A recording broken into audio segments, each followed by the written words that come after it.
And we are live. Good evening, everyone. Tonight we will be discussing how the stimulus package that was put together for small businesses is not working. If you go back to my video that I made about the stimulus package that was passed for small businesses about a week ago, I said two things were going to happen. Either number one, the economy is so bad that the government is literally going to helicopter money to everyone to stop you from laying off your employees. Or number two, it's going to be so many different rules and regulations and hoops and loops that you have to jump through in order to get this funding that is going to be damn near impossible to qualify for these loans. And it looks like the second part is correct, where every day the SBA is coming out with different guidelines, different rules and parameters in order for you to access the funding. The websites is crashing. Then the banks, they're incentivized to only give these loans to people that actually owe them money, and they're not trying to give give the loans to people who aren't previous customers. So across the board, the legislation is failing. They're adding stipulations that's not even inside of the CARES Act, and I accurately pointed this out. And as you can see right here with this meme that I'm showing you, one of the most dangerous sentences you could ever hear is, "I'm from the government and I'm here to help." You hear me say this time and time again. Government is inefficient. Government is corrupt. And 9 times out of 10, as you can see with the meme is showing you, they're putting pennies in your hand, but they're stealing hundreds out your pocket. And they do this through inflation and through taxes. And most of the benefit goes to the multinational corporations who are deindustrializing this country, who are not paying taxes. I guarantee you, America Airlines is not going to have a problem getting bailed out. I guarantee you, Delta and these Fortune 500 companies and these banks, they're not going to have any issues tapping into credit lines and getting loans from the banks. But small businesses, the people who need the money, they're going to have problems. And just if you look at the budget for the bill, they're allocating $350 billion to 30 million small businesses. Well, if you divide the amount of businesses available for the lending, the budget comes out to about like $11,600. So they didn't even put enough money in the actual bill, the legislation, to really benefit small businesses. So we're going to dive into this. We're going to get into all of the different loopholes and the problems with the website, not sending confirmation emails, etc. As you come in, please do me a favor and like this video, share this video, subscribe, hit the notification bell. Please join my mailing list so that I can email you and notify you when I'm going live and when I'm making videos, in case YouTube isn't doing that. Also, you can follow me on Instagram. Shoot me a message if you have any questions. And if you want to support the content financially, a link to my PayPal will be in the description below. With that being said, guys, let's get into the information. Now, let me take a sip of water real quick. Give me a second. One thing about me, I don't have a favorite political party. I'm an independent, but I'm honest. And when you see your president tweeting out, "I will immediately ask Congress for more money to support small businesses under the PPP loan if the allocated money runs out," so far, way ahead of schedule, Bank of America and community banks are rocking SBA, Gov, U.S. Treasury. This is a flat out lie. What he's tweeting out right now is a flat out lie. And at a certain point, I don't care how much of a conservative or Republican you are. When a person is lying like this in the open, and the websites is crashing, and small businesses are telling you that they're applying for these loans and they're not even getting a confirmation email, and for you to tweet this out, this just goes to show you this man will go to no lengths but to lie.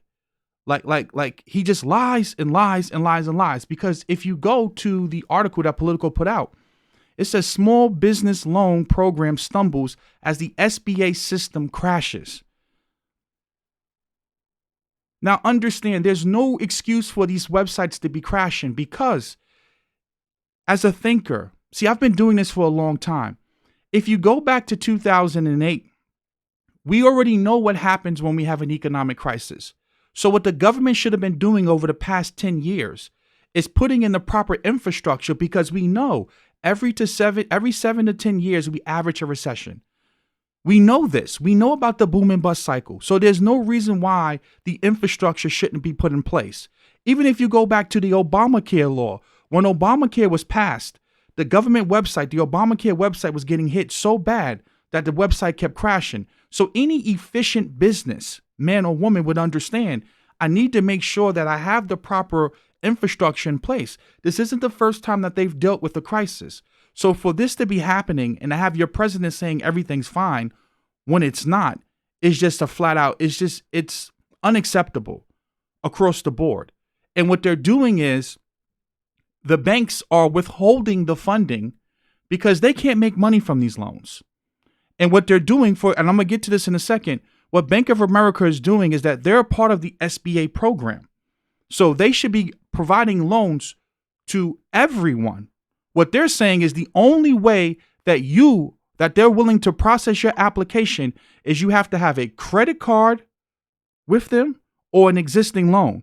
So if you're a customer at Bank of America for the business side, for the PPP program, and you're doing everything right, and you're not in trouble and your business isn't about to go under, and you didn't over leverage yourself and borrow money, they're not going to give you access to the PPP program.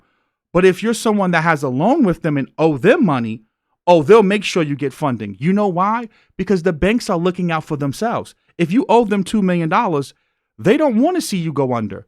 So they're going to purposely withhold the funding for you and give it to one of the customers that owes them money. See, this incentivizes moral hazard. And I keep telling you guys this over and over and over again. They're a part of the SBA program, but they're picking and choosing who they're going to lend the money to. And that's not in the legislation. It's not in the legislation. As I pointed out in a previous video, the legislation says up to $10 million. But on the SBA website, they said they're only going up to $2 million. This is what happens when you get big government. And you know what happens when big government fails? They say, we need more government. See, we're failing because we don't have enough funding. You don't pass a $6 trillion bill and say you don't have enough funding. Let me get my Umar Johnson on. You don't pass a $6 trillion bill and tell me you don't have enough funding.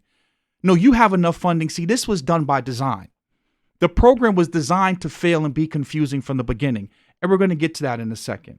So let's read a little bit of the article that I've highlighted.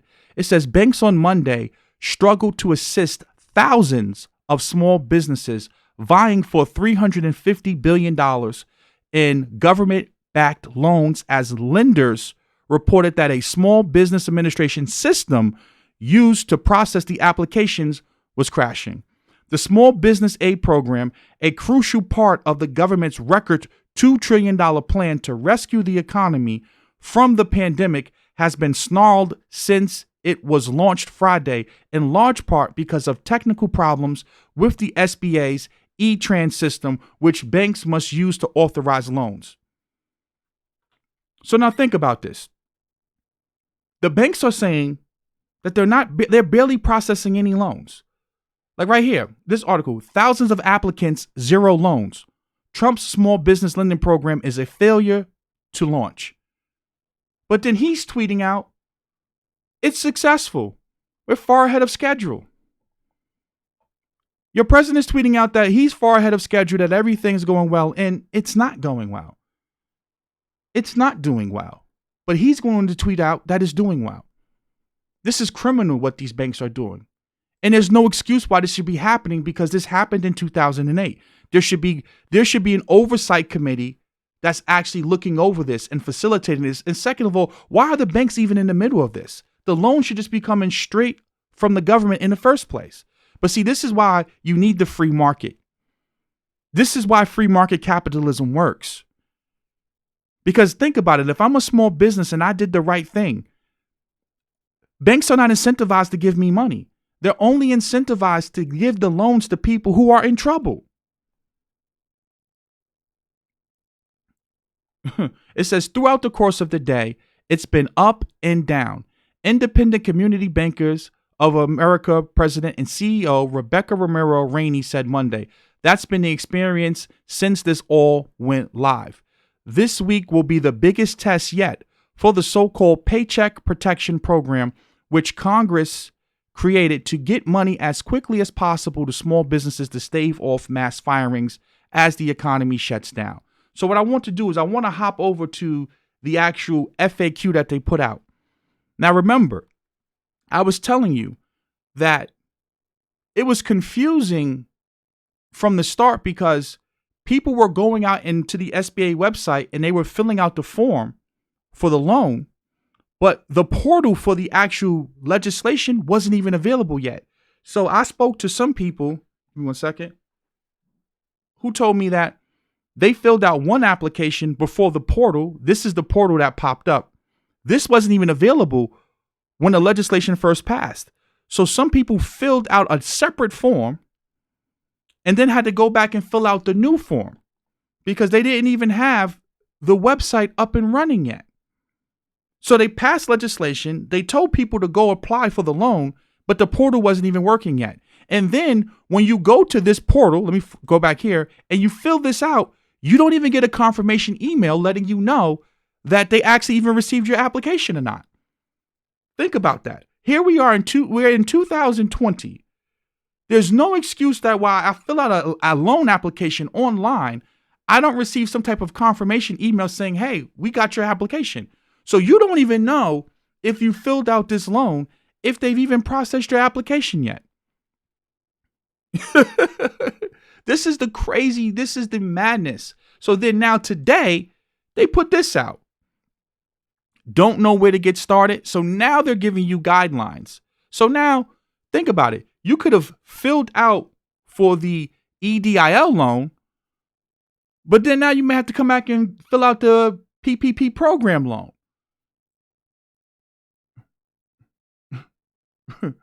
So let's get to, I want to get to something that stood out to me, right?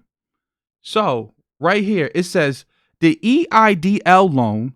Let's highlight this for you because this stood out to me. Because this is basically the SBA doing what they want to do. It says the EIDL loan advances will start to be distributed this week. $1,000 per employee up to $10,000 max. So this was part of what was supposed to be the grant. It doesn't say that in the legislation. It doesn't say that in the legislation. It doesn't say anything about $1,000 per employee. It says you can get an emergency grant for up to $10,000. There was no stipulations inside of the actual legislation, the CARES Act that was passed. This is just them coming up out of the blue and say, oh, no, only $1,000 per employee. So now if you filled out this application, believing that you were going to get $10,000 based upon what the legislation said, nope, the SBA just changed the guidelines out of the blue. Just like that. Oh, only $1,000 per employee.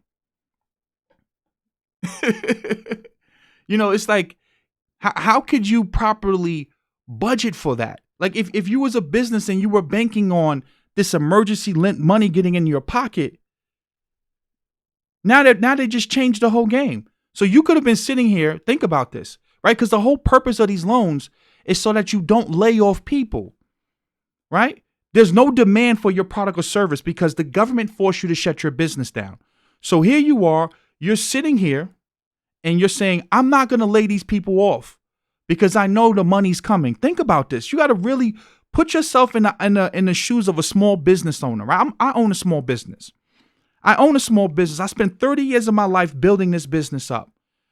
Because of government regulation and rules, I have to shut the business down. But I'm still going to pay my employees, even though the business is shut down. I'm going to keep them on payroll because the government's telling me that $10,000 is supposed to be coming in.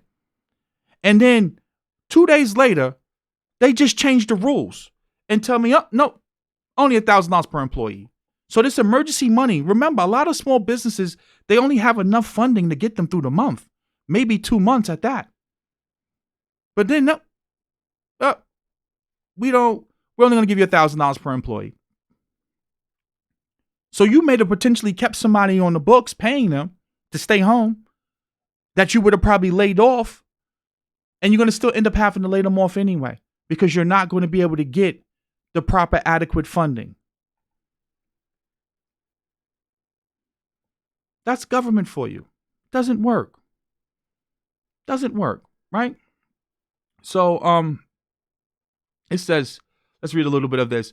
Don't know where to get started? SBA disaster program spelled out in just a few clicks. And let me put this in the chat for those of you who want to go through later on and read this, especially for those of you that have small businesses. It's important that you go ahead and read this. It says, a quick infusion of a smaller amount of cash to cover you right now. You might want to look into an emergency economic injury grant.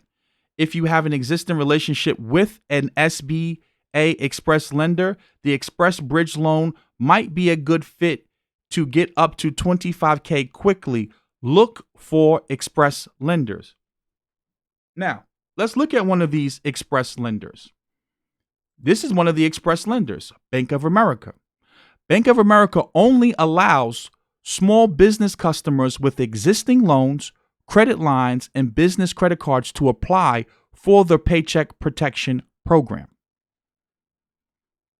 It says owners whose businesses that are customers of Bank of America, banking services, and merchant services are finding that their entry of online application is not being accepted at this critical early stage, as they've been informed that priority is going to those who have credit lines or business loans with BOA. In other words, those that owe money to BOA, Bank of America, are being put first in line, while other debt-free, once stable businesses are not allowed to apply. Thank you for the donation, Quiet is Kept. I want you to think about that. Bank of America, they're basically saying, we're going to focus on the people that owe us and not on the people that may be a customer, but they just don't owe us any money. So you may have a bank account with Bank of America. You may be a great business and you've done everything right, but you may want to use this now to tap into some liquidity to go out and potentially expand your business or hire more employees at this time. They don't want to give you any money. So think about this. It's incentivizing people to go into debt, because what they're saying to you is that the more debt you have, the more likely you are to be bailed out. So if you do things wrong, if you over leverage and you over consume and you run your business inefficiently, we're going to give you more money. We'll make sure that you get bailed out. But if you do everything right, oh, you don't get a bailout. This is what happens. This is government for you. Let's read a little bit of this more. It says, to ease your fears about keeping up with payments on your current or potential SBA loan, the Small Business Debt Relief Program could help. Just some quality free counseling to help you navigate this uncertain economic time. The resource partners are available for virtual counseling sessions. So, frequently asked questions.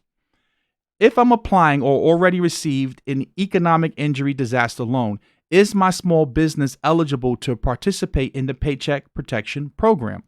Borrowers can apply for both an economic injury disaster loan and the Paycheck Protection loan. So what they're telling you is that you can apply for both.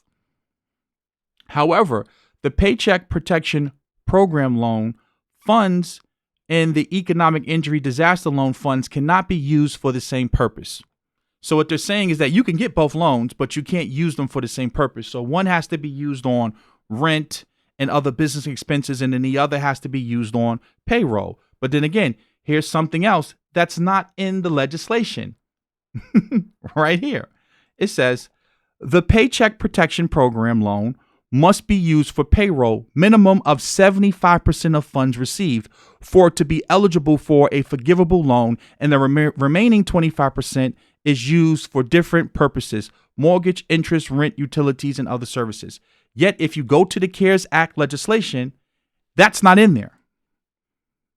They just made that up. They literally just made that up today.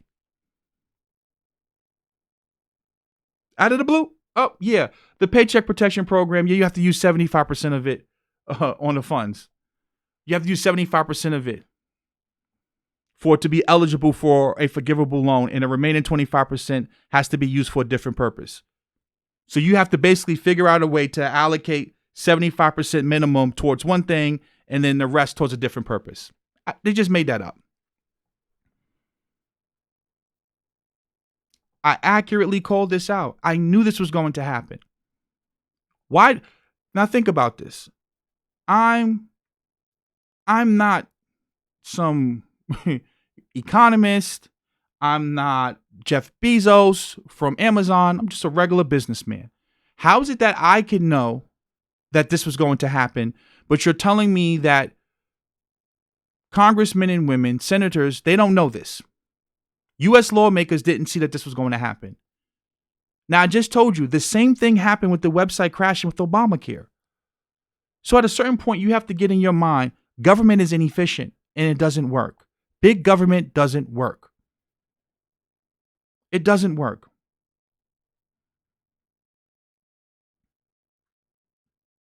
They're literally just changing the rules as they go.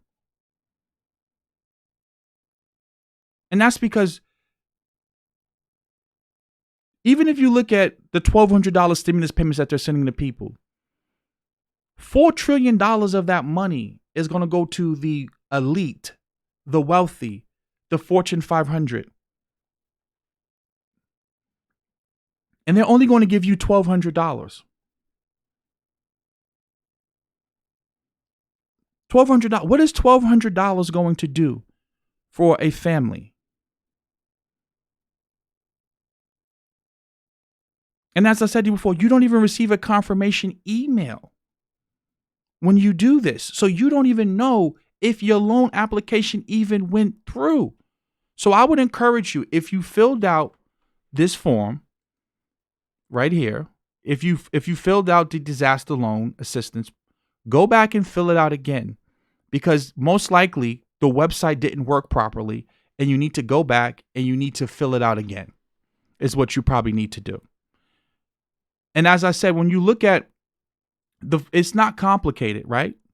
There's $350 billion and there's 30 million small businesses.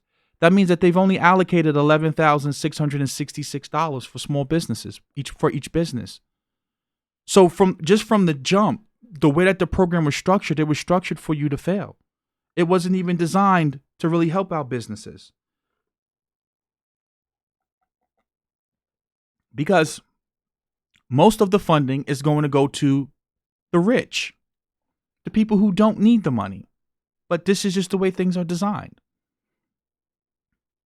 And then this is another part that you need to be paying attention to. And this is why I said, for some of you who are business owners, you may need to start focusing on potentially looking to lay people off and, firing some people or laying people off or letting your staff go and potentially looking at bankruptcy. Because if there's no demand for your product and then there's going to be supply chain disruptions, they're only telling you that they're going to give you 2.5 times of your monthly payroll, right? Well, for some businesses, that's not enough, right? Like I just did simple math, right? If your monthly payroll is $20,000, they're willing to give you 2.5 times your monthly payroll for up to 8 weeks, right? So if your monthly payroll is 20 grand times 2.5, that's $50,000. So you are eligible to get a loan for up to $100,000. But some businesses, their payroll is, a couple $1 million a month, right? Some small businesses may have a payroll for a few $1 million a month. Well, SBA is only willing to go up to $2 million. So what if your monthly payroll is $3 million? You begin to see how this is problematic. So now, if you're a decently sized business, you're not even going to be able to get the funding. So most people on a small end won't qualify, and most I would say small businesses that may have 300 or 400 employees, they're not going to qualify either. And so far, if you go here and you look at how much money they've put out, they've only There was 178,000 applicants. I think I have it here. I want to pull this up for you so you can see it. Yeah. So it says reported Monday. Let's highlight this for you, because this shows you that this is designed to fail. It says there was no lack of enthusiasm among some banks. Bank of America, the first of the biggest U.S. lenders to offer the loans last week, reported Monday morning that it had received 212,000 applications seeking nearly $36 billion.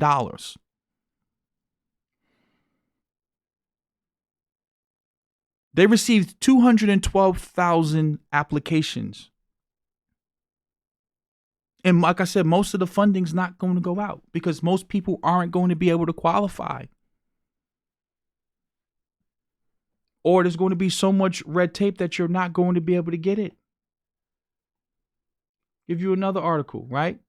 It says the loan program delayed for independent contractors and self-employed workers. So now, initially they were saying if you're an Uber driver, if you're a Lyft driver, we're going to get money in your hands. This was part of the whole idea of the emergency $10,000 grant. Well, now they changed it and said, oh, it's only $1,000 per employee.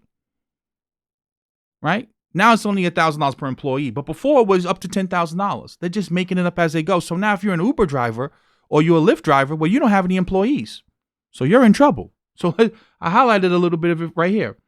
It says the loan program meant to fund certain business expenses such as payroll, rent, and utilities opened April 3rd for applications for small businesses and sole proprietors.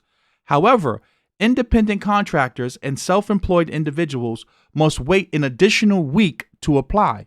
They can submit applications starting April 10th, according to Treasury Department guidelines released Thursday night. So now you have to wait until the 10th to even start trying to put in applications. There's no excuse for this. There's no excuse for this. And that's why I laugh when I hear people say, oh, we need government. We need government. A government big enough to help you is big enough to hurt you. A government that is big enough to help you is big enough to hurt you. This is the same government with the CDC and the FDA had so much red tape that they weren't even testing. And then now this is the same government that's basically putting you out of business, using your taxpayer dollars, giving $4 trillion to Wall Street, and giving $1,200 to Main Street workers, and giving small businesses the runaround to access on average. If you divide the amount of small businesses based upon the funding, there's only enough funding for $11,600 per small business. This is a joke. This is a joke across the board. It says the delay comes as many states are delaying applications for unemployment benefits for independent contractors, the self-employed, and workers like Lyft and Uber drivers in the so-called gig economy. The CARES Act expanded unemployment benefits for these other workers who are generally ineligible to collect. The Small Business Loan Program, which is being implemented by the Small Business Administration, rolled out Friday to the first wave of borrowers amid much confusion and frustration. The loans are offered through SBA lenders and others like federally insured depository institutions. It's been really difficult to figure out what's going on, said Margaret Schmorak, co-founder and CEO of Hostfully, a software platform that helps property managers oversee vacation rentals.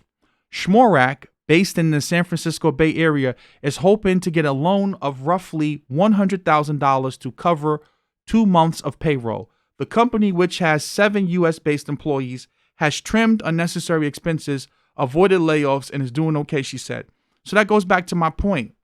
As I said to you, you have these small business owners who are saying, I'm going to cut back certain expenses to keep my employees on a payroll, expecting that they're going to get funding, expecting that these loans are going to be forgivable. And then now at the last minute, you start adding all of this different legal jargon and different loopholes they'll jump through when it would have been better off to just lay the employees off And as I said to you before, many of you small businesses, you might be better off just laying people off at this point, because the legislation is saying one thing and the SBA is going with something completely different. That's what's happening here, right? And even with the unemployment insurance benefits, many people are telling me, are commenting and messaging me and saying to me, number one, how do you get the $1,200? There's not a website yet for right now for the stimulus check, the one-time payment of $1,200. There's not even a portal up yet for you to apply for that. So they're telling you it's going to take 3 weeks to get to $1,200, right? And this is for just everyone, right? As long as you make less than $75,000, you get $1,200, and then they deduct $100 up to $99,000. But right now, if the only way that they're saying they're going to send you that $1,200 is you have to have an existing account with the IRS, meaning that like they've paid you through direct deposit. Do you understand how confusing that is? So there's no way that money is going to get in your hands in 3 weeks. There's no way. This is government for you. Big government doesn't work. It's inefficient. Centralized government doesn't work. So now you have people who are being forced to stay at home, that's sitting around waiting for $1,200, and there's not even a website to really go to and apply for the $1,200. So now think about this. Small businesses can't get the funding. Regular individuals are having trouble getting unemployment insurance benefits. And then now the people waiting for the $1,200, they can't get it either.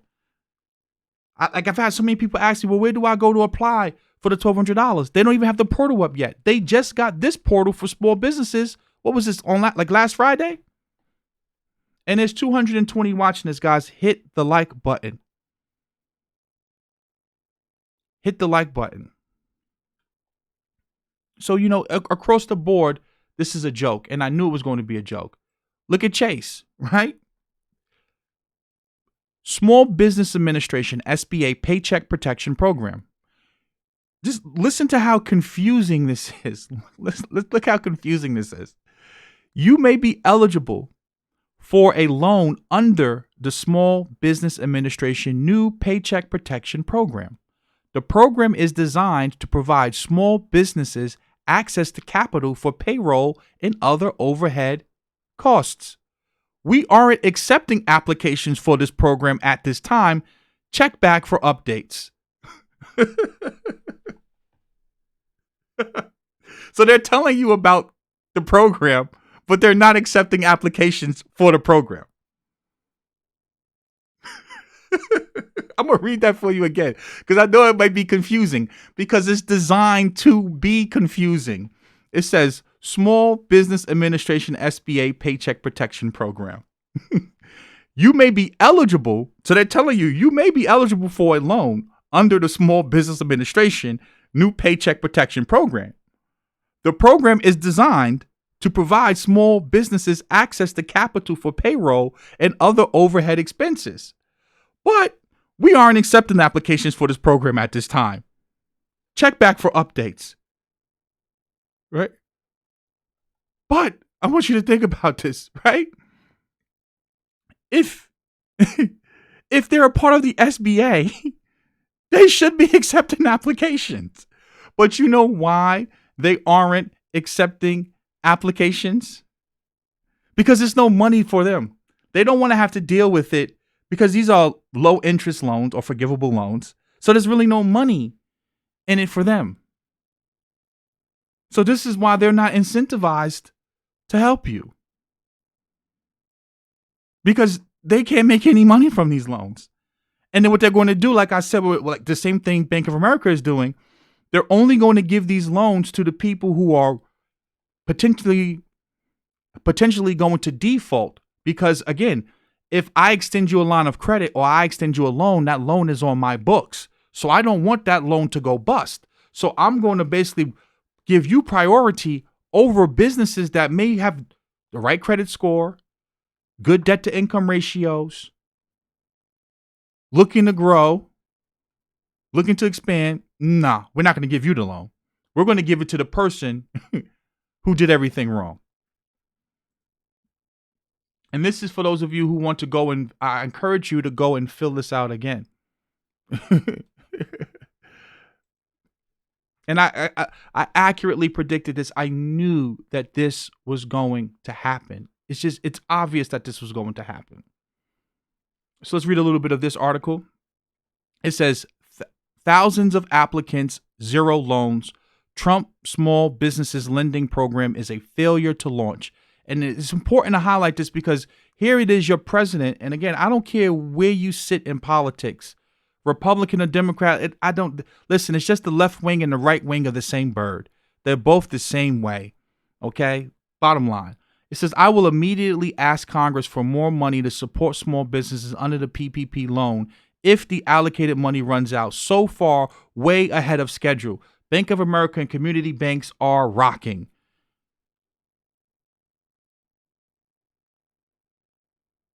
He's lying.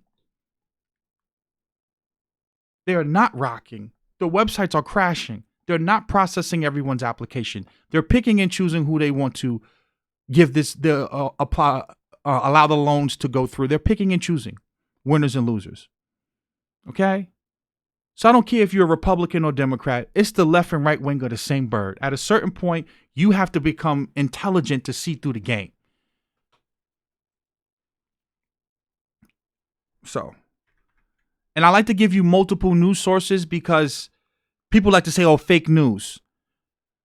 I'm giving you people tweeting stuff out. People are tweeting screenshots that they're not getting confirmation emails. People are tweeting that they're trying to apply for loans and the website's crashing. So I'm not just giving you news articles. I'm showing you, like, these are tweets that people are putting up. This is a tweet right here that someone put up. This is a tweet that they're getting. So don't come on here talking about fake news. This is one day after the launch of the $350 billion loan program designed to rescue millions of small businesses pummeled by the pandemic. Technical glitches continue to cripple the ability of the nation's top lenders to begin processing the loans, throwing doubt when any of the applicants will start receiving any money.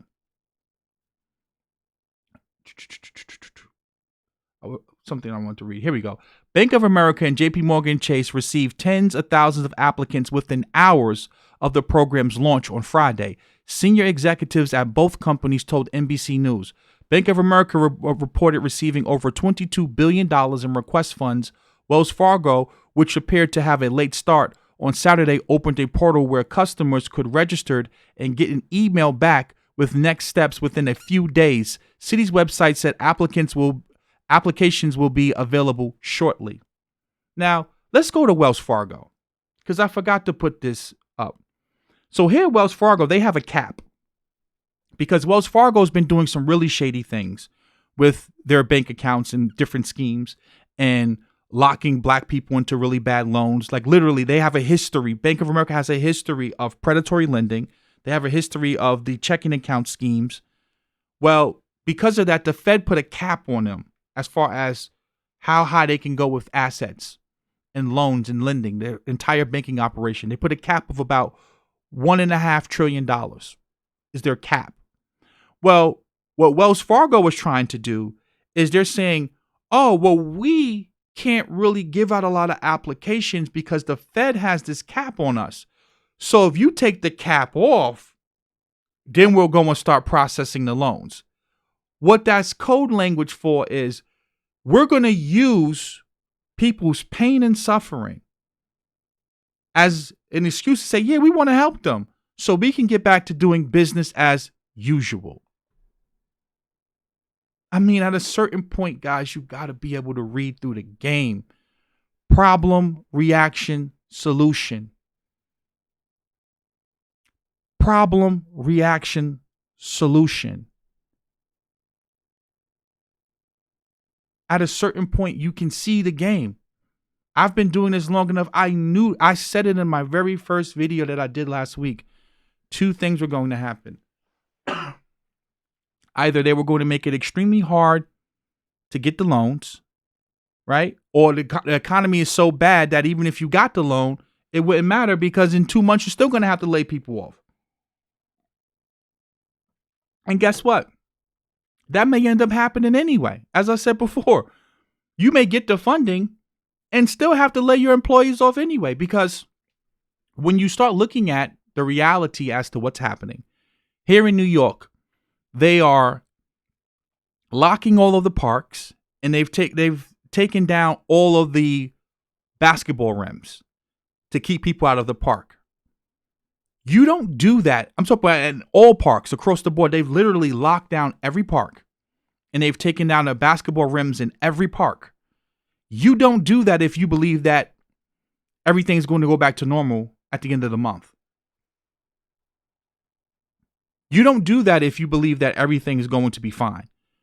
And then now you have to start thinking about, even if they take the stay-at-home order away, people are not going to want to run right outside and potentially risk getting sick. So there's a demand problem. So even if you have a business and you have employees, you're eventually going to have to lay them off anyway because there's no real demand for your product.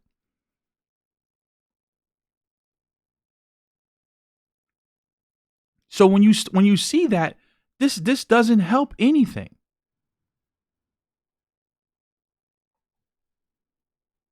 It doesn't. It incentivizes bad behavior. It incentivizes moral hazard. This is why you have airline companies that over leverage themselves and buy back stock and pay out big bonuses because they know that they're going to get bailed out first. But you, being a responsible entrepreneur, there's no funding for you.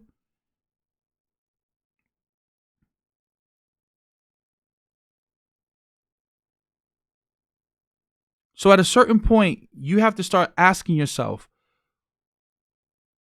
where's the change going to come from? When is the change going to come? This form of government doesn't work. Centralized government doesn't work. Centralization doesn't work. If you can't get it right with $6 trillion, a lot of you don't even understand, like when you throw around these numbers, $6 trillion, that's an astronomically large amount of money. That's not a little bit of money. So when a person says, oh, we need efficient government, how much money do you need to be efficient?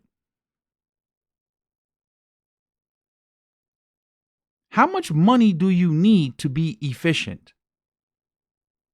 If you can't get it right with $6 trillion, what you need, 10?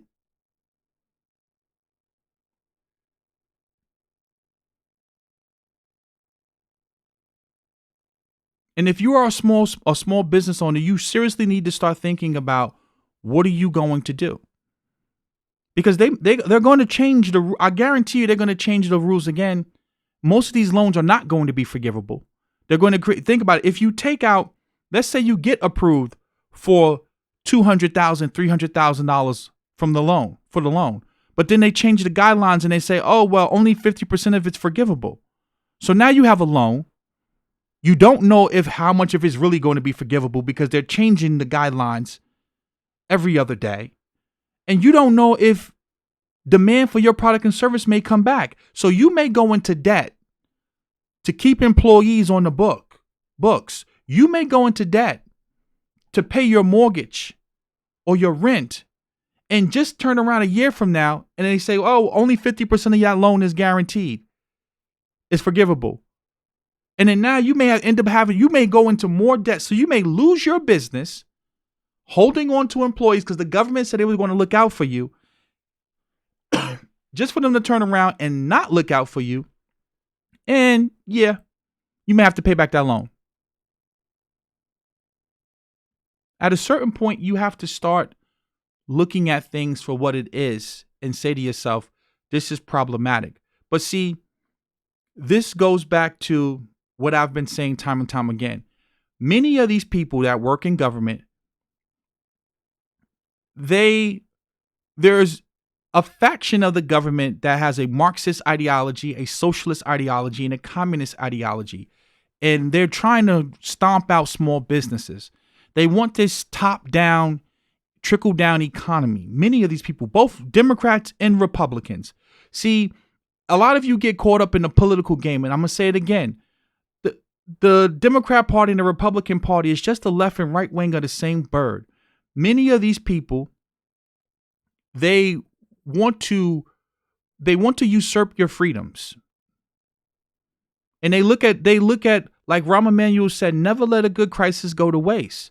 And they're going to use this to take away your rights and your freedoms. I promise you. The same way that happened when it happened in 9/11. The Patriot Act came. The AML, anti-money laundering laws were passed. KYC, know your customer. Like so many laws were passed and put into place because of what happened in 9/11. And I guarantee you they're going to use this as an excuse to really usurp and take away a lot of your rights. So you need to, now is the time where to really sit down and start having some really serious conversations with your significant other, with your family, with your employees, doing some deep thinking and asking yourself, what am I going to do? I'm not here to tell you doom and gloom. I'm not here to tell you it's the end of the world. There's going to be opportunity. I say this to you all the time. We just went through the Roaring 20s. Our generation's version of the Roaring 20s. We had 10 years of economic expansion and booms for certain demographics of people, for certain segments of the economy, mainly the financial sector benefited in the last 10 years. Small businesses did not get benefit, didn't really get a lot of the benefits. And now we just had the bust. The same thing happened right before the Great Depression. You had the Roaring 20s. The 20s were a time of expansion. But if you understand the boom and bust cycle, it was really just people going into debt. And then we had the Great Depression. And that's what we're going into now. But I believe it's going to be dislocated. We're going to have certain segments that's going to feel like a depression. Other segments are going to feel like a recession. And then some segments of the economy is going to thrive. And as a small business owner, you have to start asking yourself, where do you sit right now? Are you in a business that you feel can expand and grow? Or do you think that now may be the time to close your doors? And I know that's a difficult decision to make sometimes with something that you spend 30 years of your life or 20 years of your life or 10 years of your life building. But, things are not going to go right back to normal. And we don't know how long this can go on for. This can go on for another 3 months, 6 months to a year.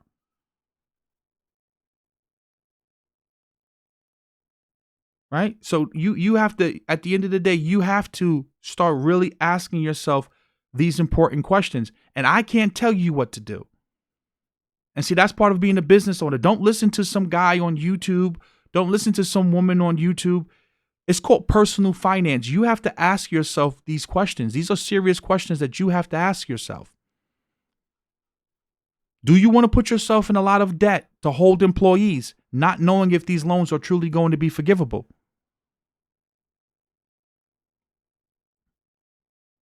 Or how much of the loan will be forgivable? Because as you can see, they're not following the legislation that was passed. They're not. I showed you on the SBA website, they said up to $2 million, but in the legislation it said $10 million. It was supposed to be a $10,000 emergency grant. Now they're saying it's $1,000 per employee.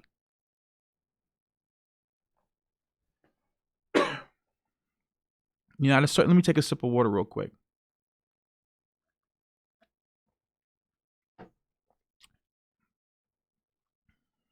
And then the next step is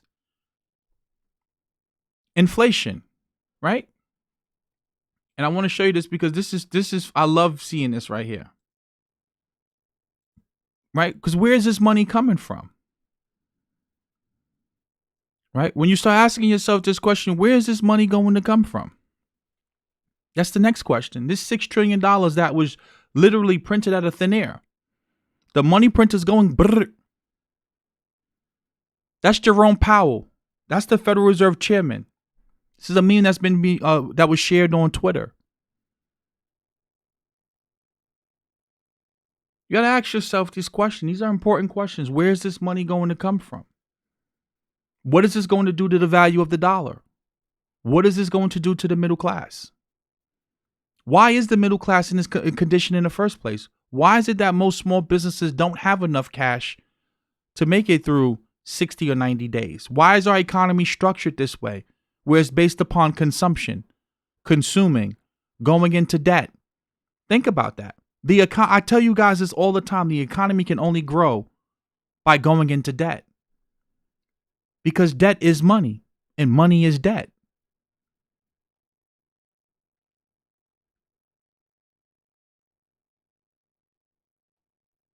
At a certain point, you have to start seeing these things for what it is.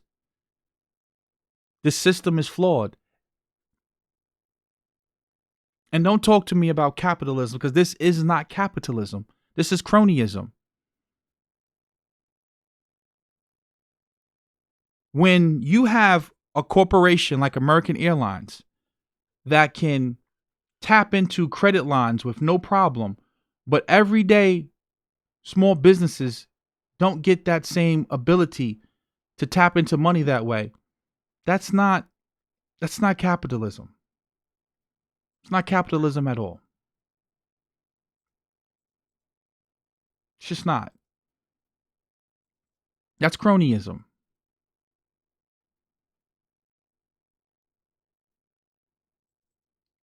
And you see something like this. This is American Airlines. This is what they paid their CEO.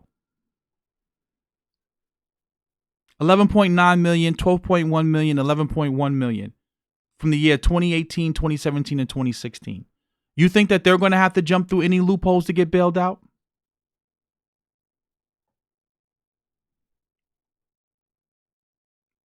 Look at the compensation that they pay them, and all they did was buy back stock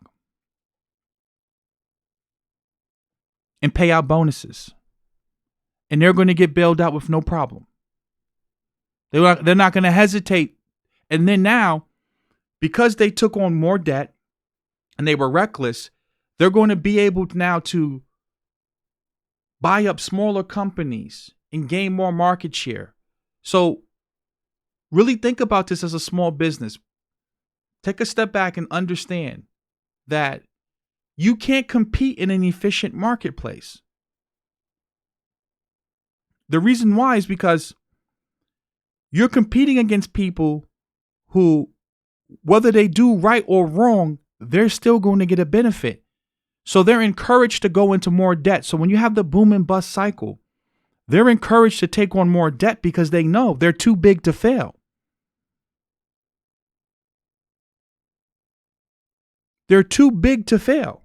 So what happens when they're too big to fail? They just get bigger. And here you have to sit on a line for 3 hours to get a loan. You have to deal with the website crashing, legislation changing. This is what you have to deal with. Them, they can get a lending facility with no problem. The Fed's talking about buying corporate debt straight out.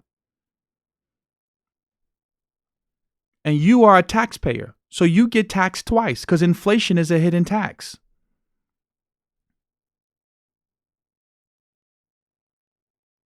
And this is going to cause inflation. You know that. You can't print money out of thin air. It will cost you. So I'll take a few questions now. I'll drop the resources in the chat for you guys to go follow up. Go back and, here goes the Q&A for those of you who want to go and read the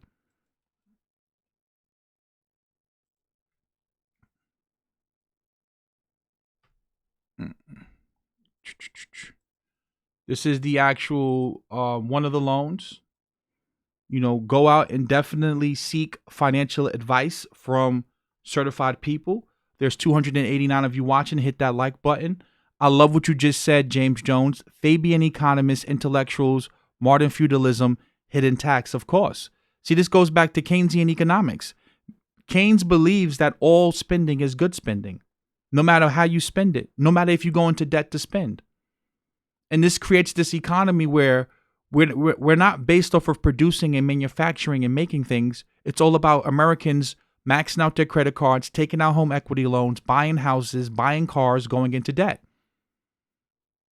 And now you're looking at China, who is looking to eat America's lunch. We've deindustrialized, we've hollowed out our middle class, we've sent our manufacturing over there, and they love it because now they see the chance that they can attack. And at a certain point, you just have to start to see this for what it truly is. So when your president tweets this, you have to laugh, because it just goes to show you that this man, he's detached from reality, and he will try to take credit for anything, even though things are not going well. Excuse me. So let's look at the markets. Let's see what happened in the market today. I believe the S&P was up 175 points today. The Dow was up 1,600 points. The DAX was up 549 points. The FTSE was up 166 points. The Hang Seng up 116. Crude oil was up today. I believe oil was up what? Forgot. Definitely was up more than 87 cents today. It was up big. Let's look at some charts. The S&P. I would not be looking to buy stocks here. I would be looking to fade anything. Yeah, you have to go back and watch it from the beginning, J Love. They changed some of the stipulations. I put the links in there. As you can see right here, I would not be looking to buy any stocks right now. That's me, guys. This is not financial advice. I'm just a guy on YouTube. You should not be making any financial decisions based upon what I say. You should be making personal decisions based upon what you believe. But I would not be looking to buy anything here, at all. Me personally. Let's look at gold. Look at my baby gold. Gold is doing what it needs to do. Basin looking for that breakout in gold. And Bitcoin's starting to pump a little bit. I think Bitcoin's at $7,284. So gold is pumping. Crypto's beginning to pump. So once we clear this line, and again, I'm not into technical analysis. This is just looking at the psychology of the market. Once we break above this level right here, this $9,000 level, you're going to really see more and more people get bullish. And that's when you're going to really see crypto begin to take off. Right now, the crypto market is heavily correlated with the stock market. And that's just because a lot of people, the way that they trade, a lot of big institutions with their hedges, it's just the nature of the market. Once we decouple, you're going to start to see a lot of these markets like gold, silver, even Bitcoin begin to really decouple from the stock market overall. JPTV said it's cronyism. I just looked up. Of course it's cronyism because they can get access to things that you can't.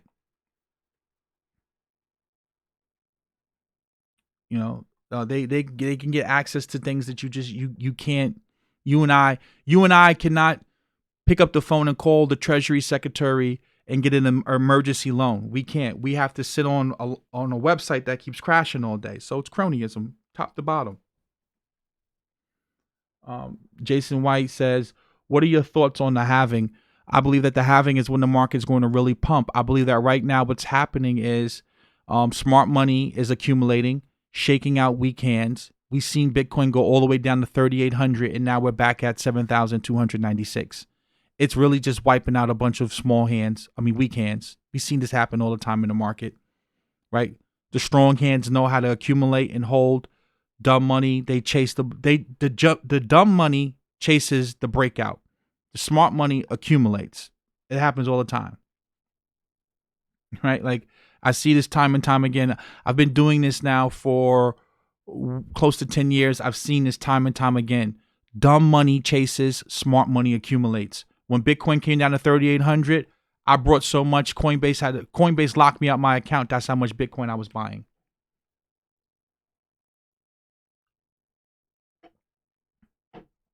That's just the reality. Smart money know what they're doing. Same thing with gold. If you look at physical demand for gold, it's never been higher. I showed you the other day how China brought 100 tons of gold in their last bull spree. You really think that central banks are loading up on gold if they don't believe that gold is money and they don't believe that they're going to devalue the currency? See, things don't just happen overnight. These things are done over time. And when you understand that, they have access to information that you and I don't. When you see China buying 100 tons of gold, trust me when I tell you, they're buying it because they understand what's going to happen. Like this article right here, China's gold buying spree tops 100 tons. if you believe that gold, if you listen to Warren Buffett, and this, I laugh, I laugh at this stuff. Like when you come to me and talk about Warren Buffett. Warren Buffett is a crony capitalist. Warren Buffett's not intelligent. You don't have to, it doesn't take a lot of intelligence to see that Goldman Sachs is going to get bailed out. So, if they come to me and they're going to give me preferred options and preferred stock, I'm going to buy it. That's not intelligent. You know that you're buying into something that their competitors can't do. They can't get bailed out from the government, from the Fed. That's not intelligent. So when Warren Buffett says, I don't believe in gold. Okay, cool. China does. They brought 100 tons of it. Russia believes in gold. So it can't just be a dumb rock. Come on, man. Warren Buffett is the biggest crony capitalist there is in the world.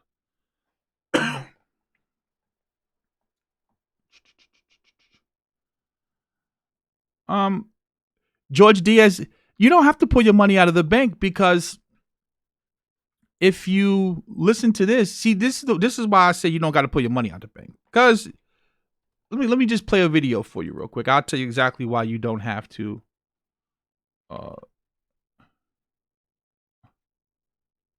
me 1 second. Kashkari. I'll show you exactly why you don't. He told you right here why you don't need to pull your money out. Give me 1 second. Let's put this down here.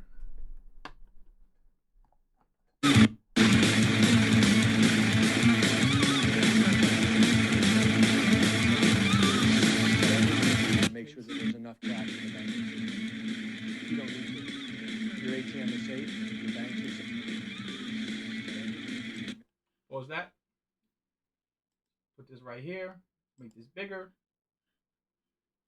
Turn this up. You don't need to.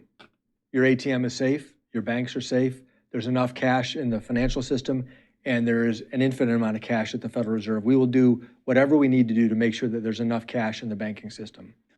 You don't need to. Your ATM is safe. Your banks are safe. There's enough cash in the financial system, and there is an infinite amount of cash at the Federal Reserve. We will do whatever we need to do to make sure that there's enough cash in the banking system. You don't need to. Your ATM is safe. Your banks are safe. There's enough cash in the financial system, and there is an infinite amount of cash at the Federal. So that's why you don't need to take your money out the bank. They'll make sure the money's in there. The question is, what will the money be able to buy? What will be the value of that money is going to be the question. They'll make sure you have money. Trust me. There'll be money in the ATMs. Question is, will it be worth anything? I believe that you should hold some cash on hand.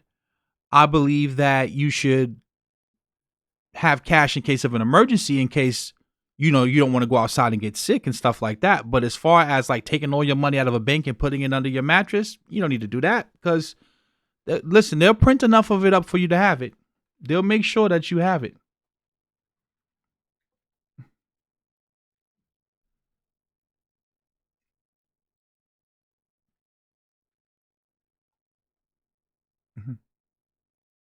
Of course, silver's worth holding. The gold to silver ratio has never been this wide ever.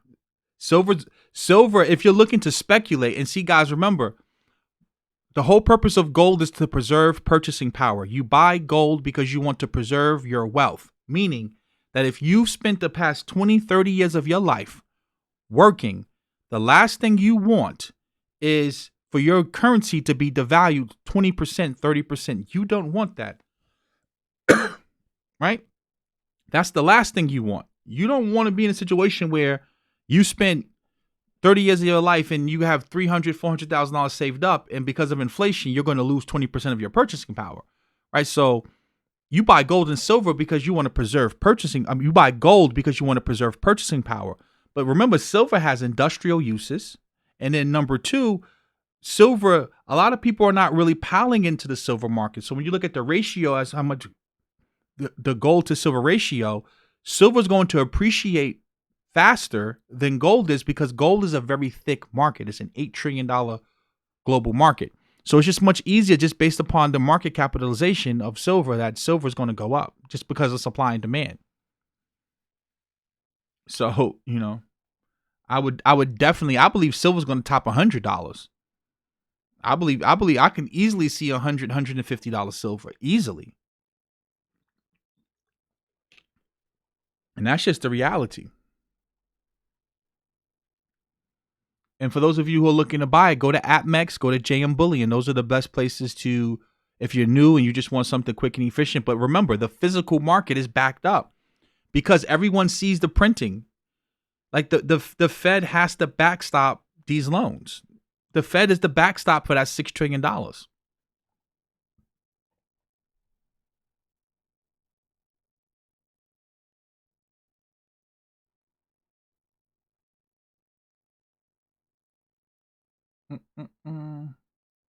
United States of Zimbabwe. See, the reason why the United States can get away with this and not be Zimbabwe is because we're the reserve currency. So we get to export our inflation, right? Because other people, they have to denominate, they have their debts. When they want to do business, for example, like in oil, they have to convert their currency into dollars. When they run a trade deficit, they're holding our dollars, right? Like we're shipping our dollars in the trade deficit because we're basically consuming more of their goods than they are of our goods. So they're holding our dollars. So we can inflate our dollar because most other countries are holding it. We export a lot of our inflation. I think Warren Buffett do double speak. He's got gold. I don't believe he has gold. I believe that Warren Buffett is a relic and he is a function of timing and he is stuck in the way that he believes. And he's one of those guys who's too big to fail. Warren Buffett understands if you invest in companies that are too big to fail, whenever there's an economic crisis, those companies are going to get bailed out. So that creates moral hazard where now if you are a business and you're doing the right thing, you get punished for doing the right thing and you get rewarded for doing the wrong thing. That's an inefficient economy. That's just not efficient. But see, government always overpromises and underdelivers. And they tell you the reason why they can't do it is because of those greedy capitalists, right? Those greedy capitalists is why they can't do it. But yet they bail out the greedy capitalists all the time. They allow the greedy capitalists, and remember, I'm being sarcastic when I say this.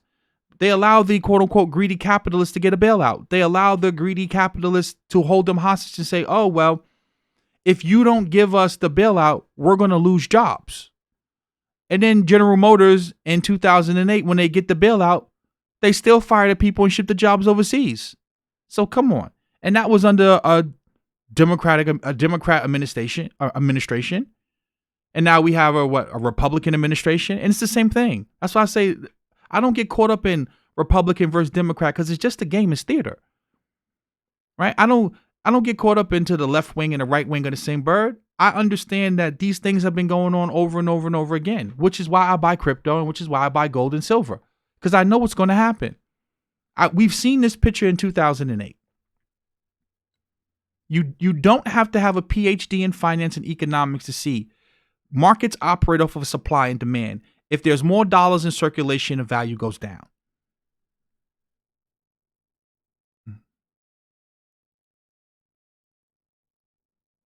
Right? Same thing, right? No, it's nothing. There's nothing unique or special about whichever, political party you decide to go with.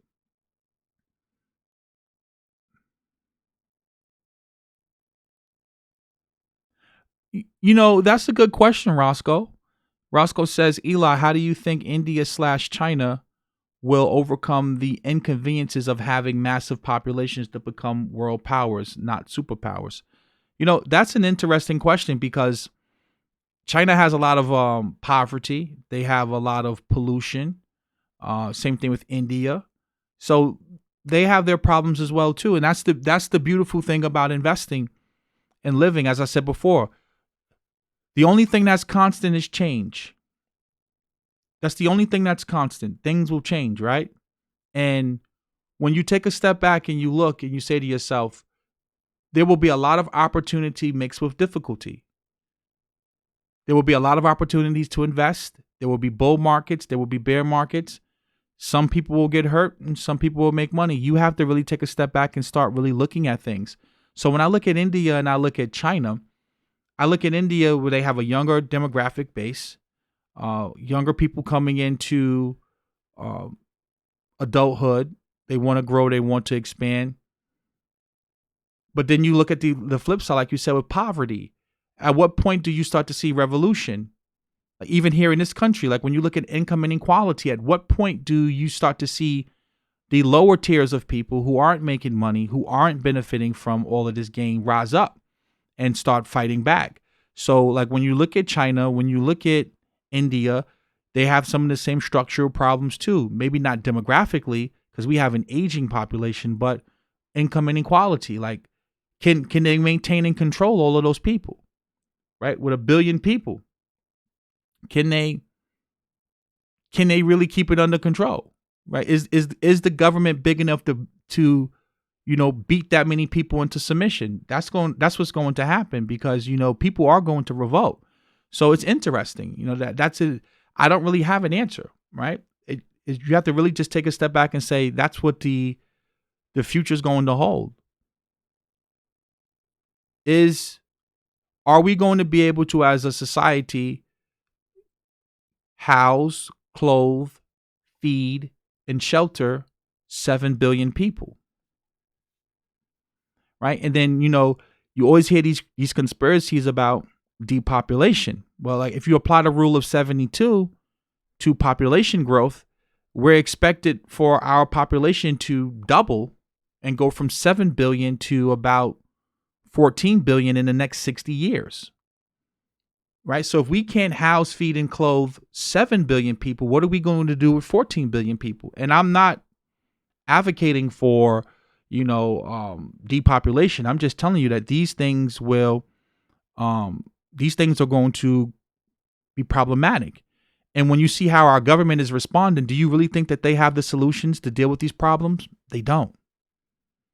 Right?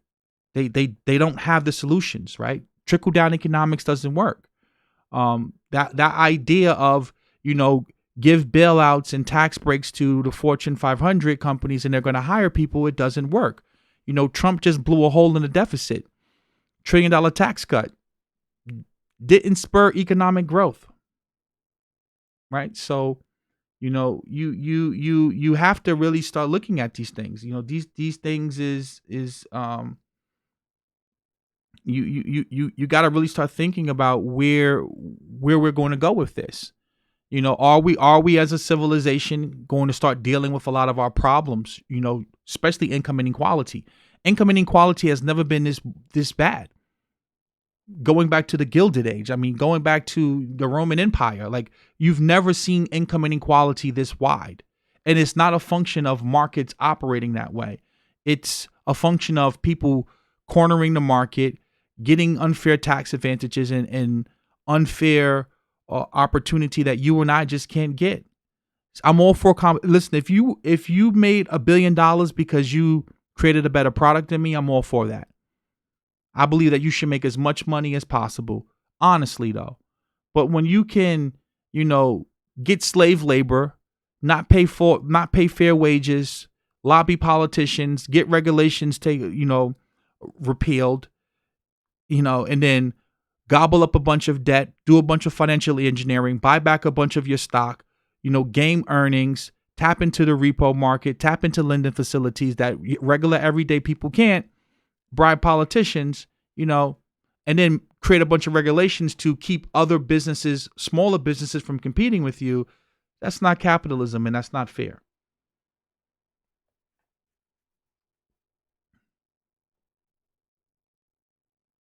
So that's where we are.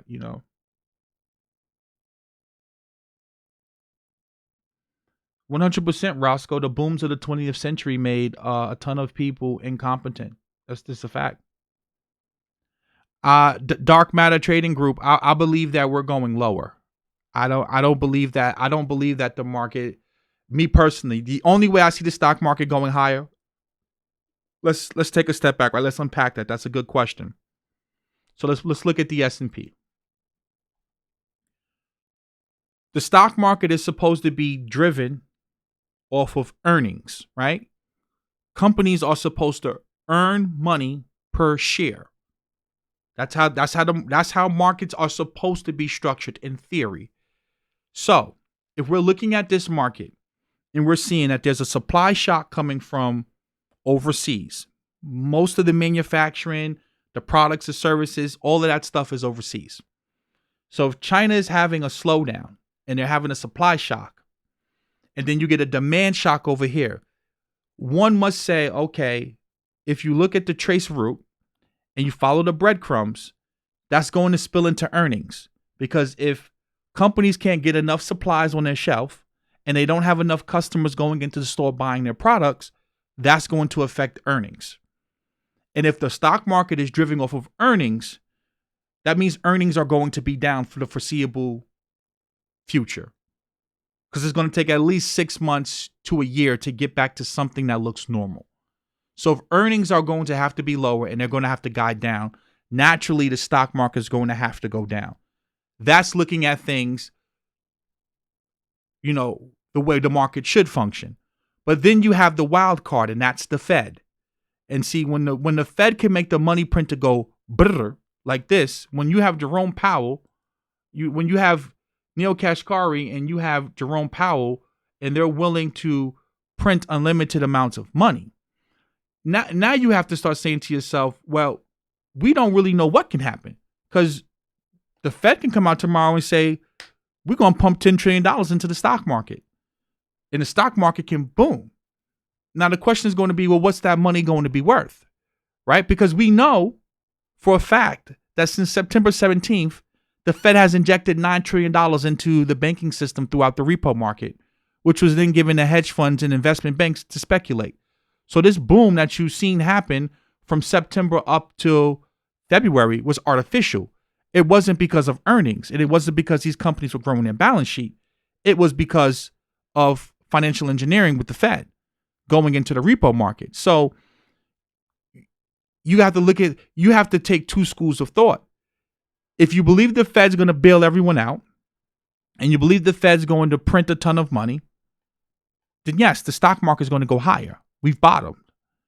If you believe that there's going to have to be a little bit more pain before the Fed and the government acts, then no, we're going to go lower, right? So you have to look at it from two different ways. And see, this is what makes investing very hard in this environment, which has made investing very hard for the past 5 years for most fundamental investors. Because if you are a fundamental investor and you're investing in a company based upon their earnings, based upon the EBITDA, if you're looking at certain metrics and you're saying, how much market share can this company capture? How much earnings does this company have? Where can this company grow? Most of these companies shouldn't be rising. But when interest rates are damn near at zero, and they're zero now, but they've been almost at zero for the past 8 years, it's extremely hard to invest in that environment because people aren't investing based upon supply and demand and market metrics. They're speculating on what the Fed's going to do. So like when you look at it that way, there's no, you can't commit yourself to one position. So that's why people say, oh, you're a flip-flopper. No, I'm an investor and I'm a trader and I understand how to trade markets. So you have to tailor your risk based upon what do you think is going to happen, and also hedge yourself for if you're wrong, right? So like if you're wrong, you have to ask yourself these questions like, okay, at what price am I wrong? At what point am I wrong? If I want to be long this market, at what point am I wrong? Well, you're wrong if the Fed doesn't step in more, right? But if the Fed steps in more and you want to be long, then you're right. But then guess what? Guess what benefits either way? See, guess what investment is going to benefit either way? Gold. Right? If the Fed prints more money, gold's going to rise. If people become panic and sell out, they're going to pile into gold. Because gold is a fair trade. It's a safe haven. So now if I own, and now you start looking at the miners in the gold stocks, they're still getting hit. They're not rising, even though gold is rising. So I just see and Peter Schiff talks about this all the time. There's a better risk to reward in gold stocks and gold mining stocks, or silver stocks and silver mining stocks, than there is in a lot of these regular stocks. Because like when I'm investing, right? Like I'm not an old man. No disrespect to anyone's old.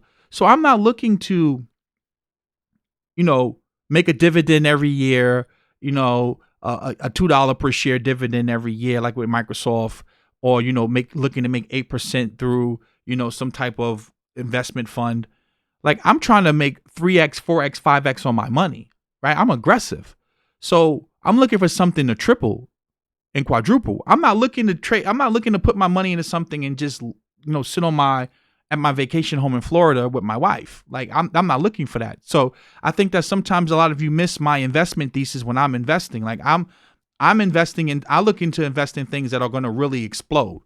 I want to invest in disruptive things, not things that are just going to make me 8%. So that's why I like crypto. That's why I like gold and silver mining stocks, because once you start seeing the fear come into this market, because trust me, the fear is not here yet. A lot of these companies are going to go bankrupt. And that's another reason why I don't believe we bottomed, because, there's going to be a lot of bankruptcies that's going to start to happen, especially in the oil space. There will be a lot of bankruptcies. There's just too much debt in the system. So when you see that, I want to be there. I want to be in things that are going to explode. I don't want to be in things that are just going to make me 8%. I don't believe Uber is going bankrupt. Not me personally. The stock market doesn't represent the real economy.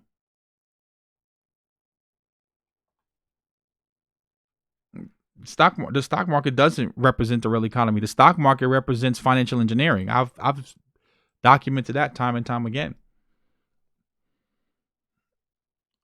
Jason White, I wouldn't really start looking to allocate any capital to, like I said, Dow about 16,000, 17,000 is when I'll start looking, like if I was looking to get into the market. No, I don't. I believe some cruise lines will go bankrupt. Darren Blake 305. I believe some cruise lines will go bankrupt, but I believe that the government's going to bail them out. Again, your president's been saying this. He tweeted right here, I will immediately ask Congress for more money. He's going to ask for more money. There will be more bailouts, guys. There will be more bailouts. But in order remember, problem, reaction, solution. The problem has to get worse before politicians act, because politicians have to think about how they can benefit from this.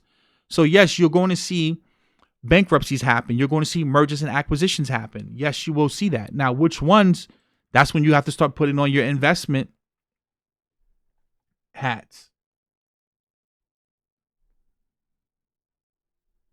You have to start thinking about that. They have to ask. They have to ask for more money, guys. I would say if you go back and watch my videos, and again, I'm not tooting my own horn or nothing. I've been accurately calling this from the start. It's going to take at least $10 trillion more dollars to get this economy back up and running. At least $10 trillion more dollars. It's reality. It's going to take $10 trillion more dollars. Now you have to ask yourself, if it's going to take $10 trillion more to get the economy up and running and started, what is that going to do to inflation? What is that going to do to gold? And what is that going to do to Bitcoin? I laugh at people when they come on here and they tell me, oh, why are you buying Bitcoin? What is its intrinsic value? Guys, you don't have to be a PhD. This is just math. It's math, people. Bitcoin's market cap is $133 billion.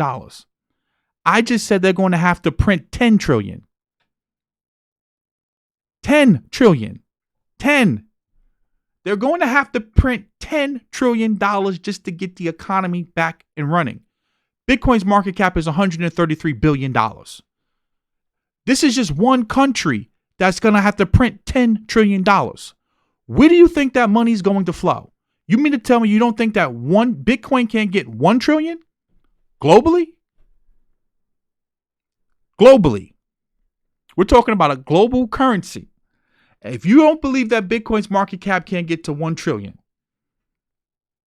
but you see the government's here, the United States, one country is printing $10 trillion. So that means if the US has to print 10 trillion, how much is China going to have to print to start their economy? How much is Europe going to have to print to start their economy? How much is Australia going to have to print to start their economy? Right? 10 trillion here, 10 trillion there, 5 trillion there. You begin to start to see where things are going to go. Now start thinking about precious mining metal stocks. Start thinking about, gold and silver stocks. Start thinking about that. What is that going to do? Low market caps, good book values. You don't, investing's not complicated. Look at Ethereum. Look at ETH. 18%. Right? Look at the market cap, $18 billion. $18 billion market cap. So today I just made 18% of my money. I almost think about this. The Ethereum that I purchased when ETH dropped down to like $96, all of that Ethereum that I purchased, I'm almost up 100% on my return. Or 100% on my money, 100% return on my money. Do you see the difference? So why I'm not interested in stocks like that, because I understand that the stock market it was already in a bubble, right? The stock market was in a bubble. I laugh when people tell me Bitcoin's in a bubble or crypto's in a bubble. The entire crypto market cap is $200 billion. Do you understand that Microsoft's market cap's $1 trillion? Apple's market cap is $1 trillion. And here you have the entire crypto ecosystem's only 200 billion. Where do you think the better risk to reward is at? Where do you think the better, if you have to risk capital and you're looking to make money, not preserve wealth, but make money, where do you think the opportunity is at? You're not going to get an 18% move like this in Microsoft. You're not getting that. You're not getting that. So I just dollar cost average. Because if the Fed prints more money, think about it. I'm going to win either way. Just listen to the philosophy. I'm going to win either way. If the Fed prints money, that's going to cause inflation. That means my gold and silver is going to perform. Great. If the stock market bounces back and crypto remains correlated to the stock market, that means that I'm going to get more reward because I'm investing in things that have a lower market cap. So it's easier for Ethereum to give me a 5x than it is for Apple, because Apple's $1 trillion company. So that means it would take trillions more to move it. It's only going to take a couple $100 billion for me to 10x my investment in Ethereum. So now it just becomes to risk and reward. So I win either way. See, professional money managers, that's how they manage money.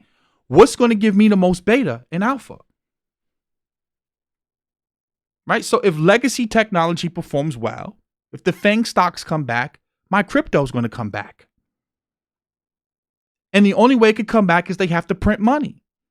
Well, if they print money, that means my gold's going to do well. So my purchasing power is going to be preserved.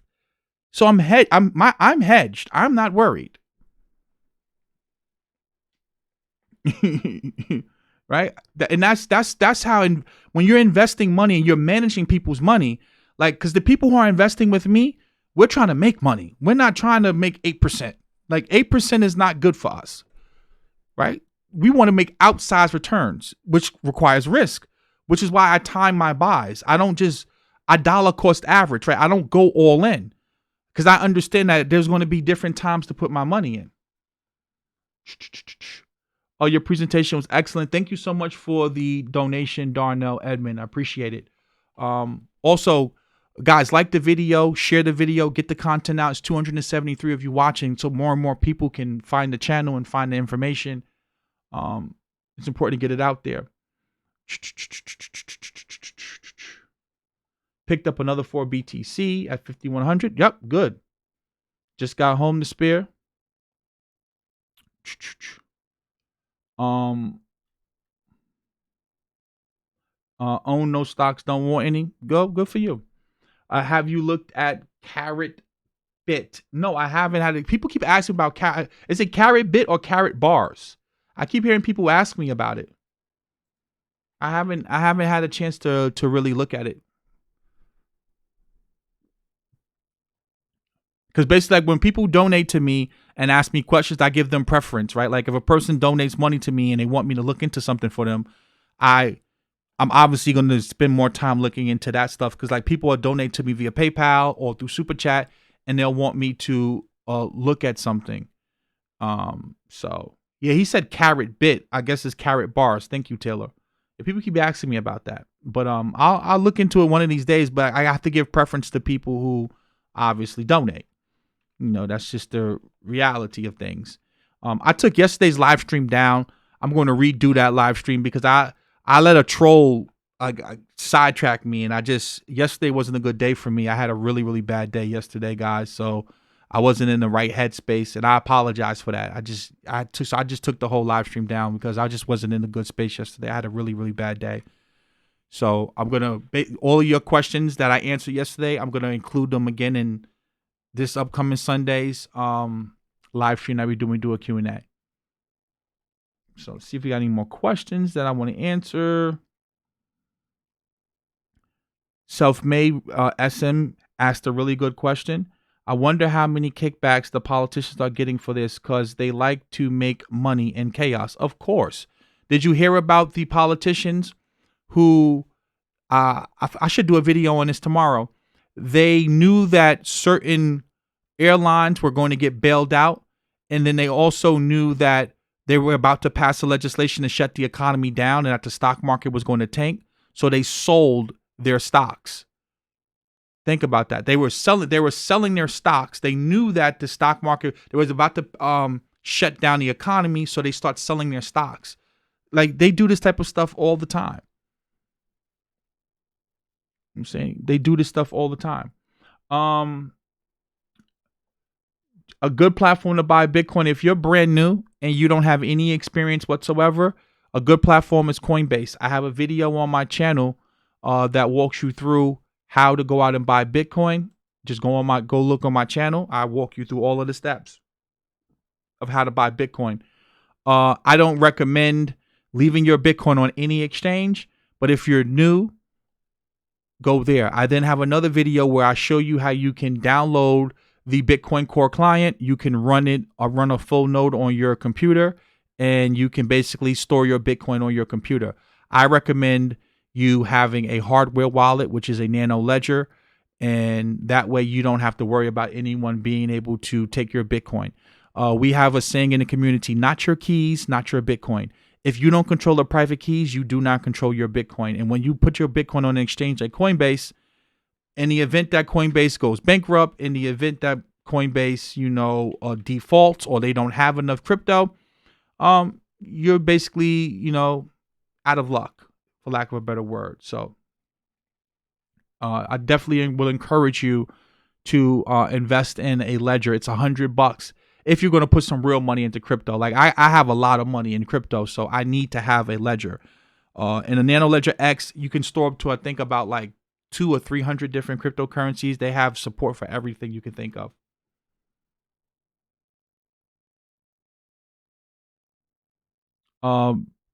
Cryptocurrencies is backed by the same thing that all money is backed by: faith, confidence.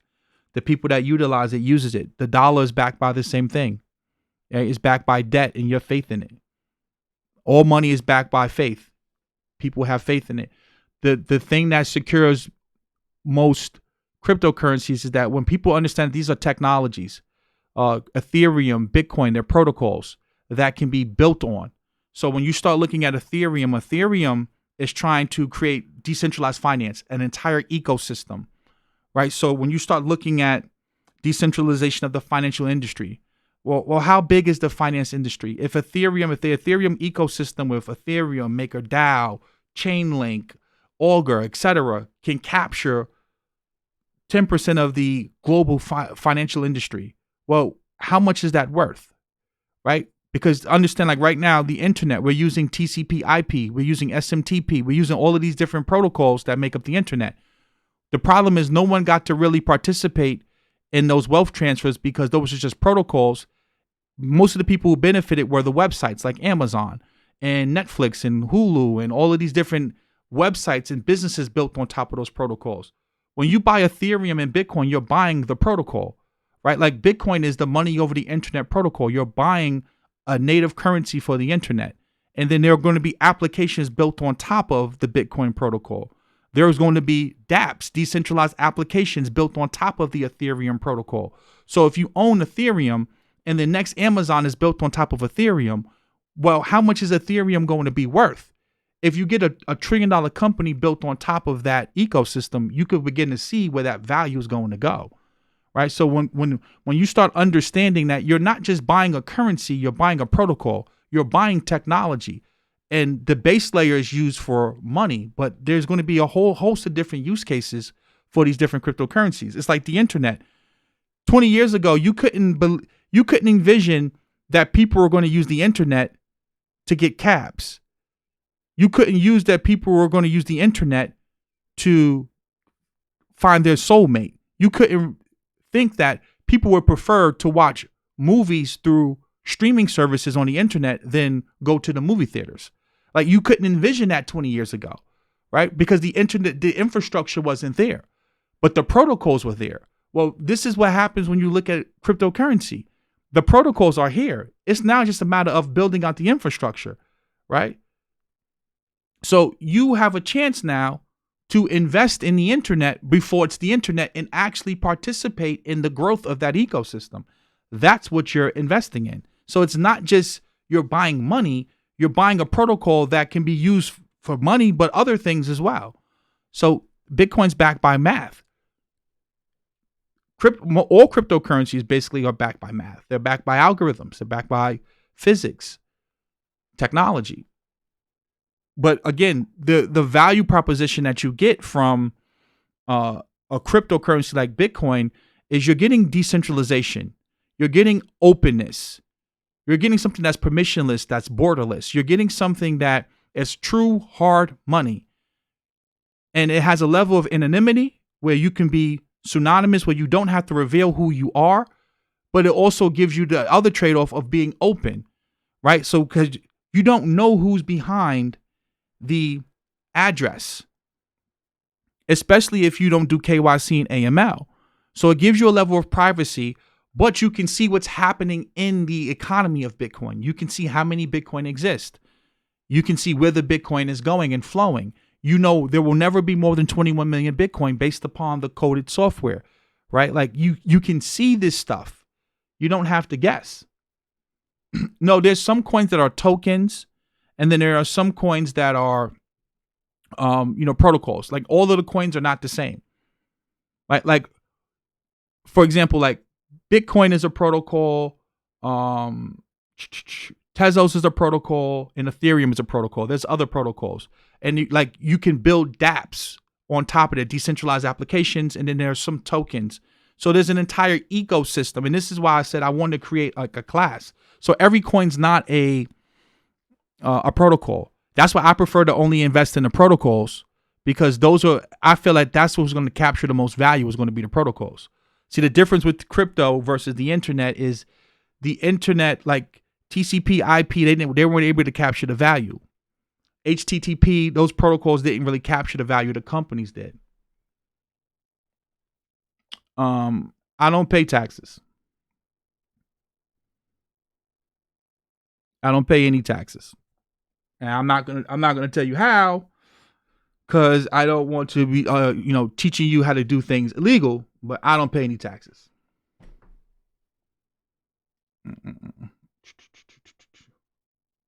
Taxes are illegal.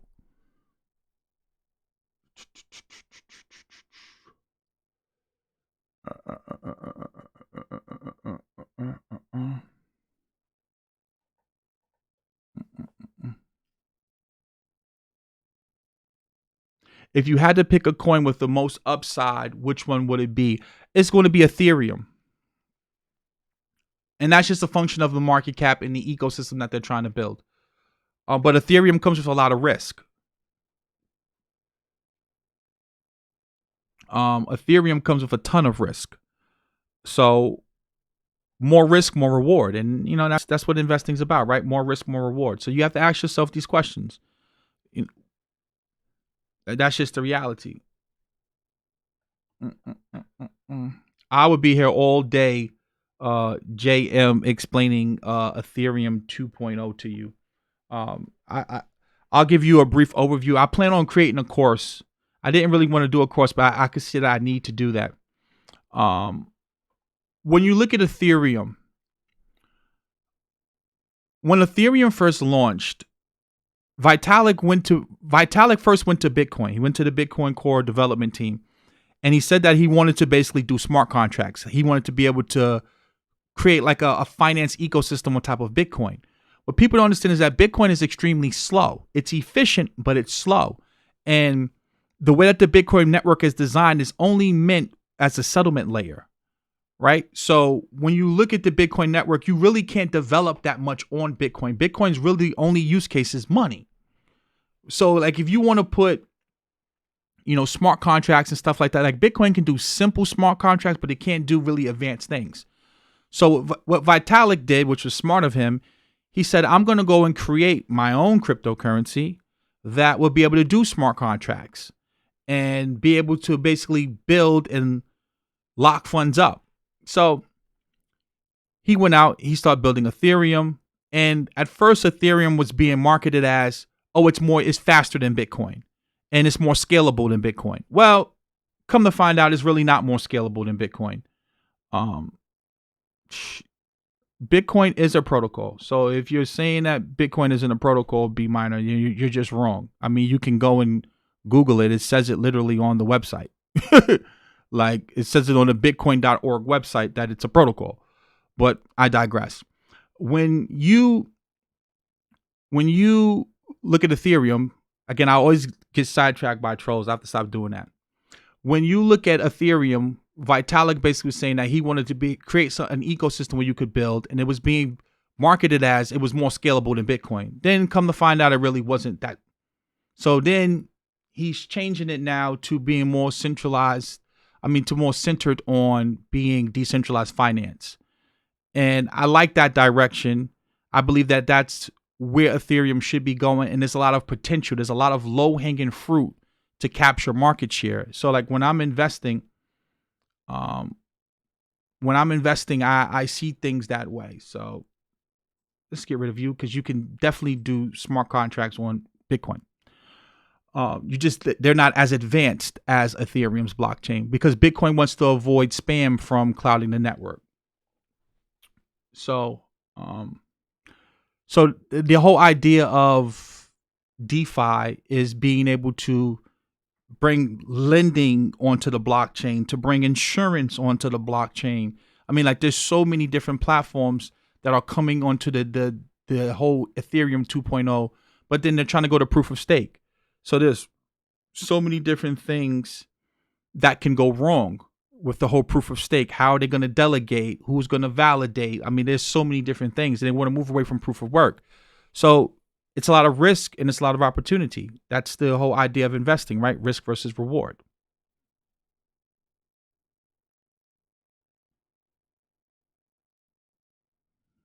No, he asked me about my business deductions are different, right? Like he asked me about crypto. How do I handle my taxes for crypto? Like I don't pay any taxes on my crypto. Now, your business, you have to pay taxes with your business. Your personal business, like if you have a registered business with your state, like you have to pay taxes on that. He asked me specifically about crypto. Like I'm not paying any taxes on my crypto. You don't have to. Crypto was designed to avoid that. Again, I'm not going to tell you how because I would be breaking the law, but I don't pay taxes. On the new tax forms, they ask if you have any crypto. Of course they do. And this is why, like when you use sites like Coinbase, you have to be careful. Like, so for example, if you're managing money from people, then obviously you want to use a legit site, like, to buy your crypto. Right. But if you're talking about your personal crypto, you can do local Bitcoins. You can use DEXs, decentralized exchanges, where you don't have to do AML and you don't have to do KYC, because AML is anti-money laundering. KYC is know your customer. So like when you understand that, like if you're using Coinbase, you have to identify who you are. Which, I mean, there's nothing wrong with that. If you, like, for example, if I'm buying Bitcoin for my clients, I have to do that. Like I have to go through the business and identify that. But like I'm talking about for my personal self, like I don't pay taxes for my crypto. Right? So.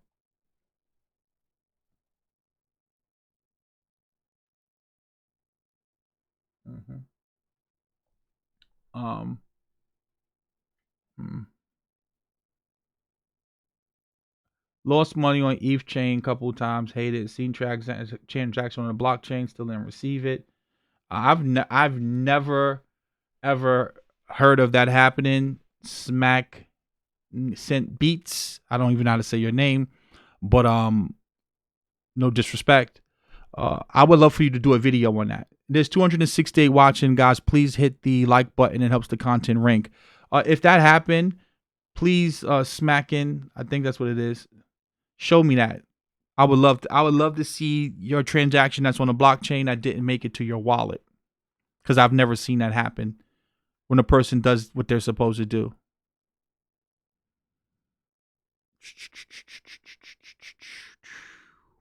Boom, boom, boom. Boom, boom, boom, boom, boom, boom, boom, boom, boom. What would be your alternative to taxation in order to get money needed to fund public services?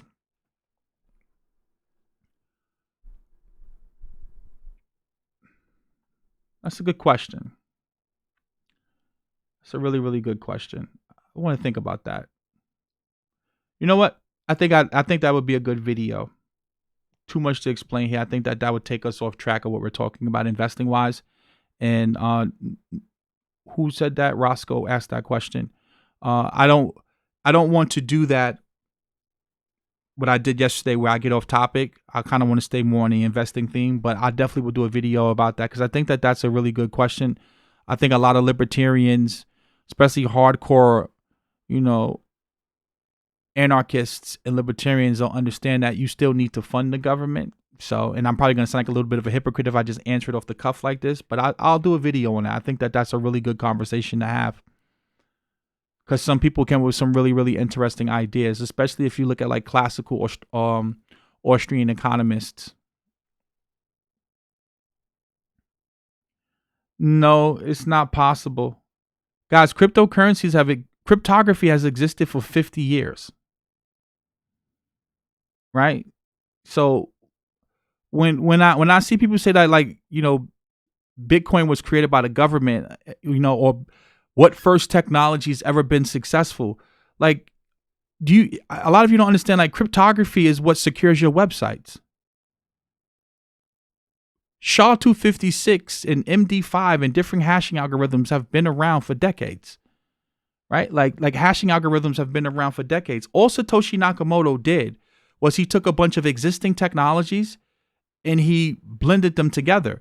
But before Bitcoin, there was BitGold, and then there was eCash. There were tons of different forms of digital currencies that people tried to implement before. So like, I don't like to come off as cocky or arrogant, but it's frustrating when people intentionally try to find reasons as to why Bitcoin won't work, instead of trying to find reasons as to why it does work. It's been 11 years, right? Like, it's been 11 years.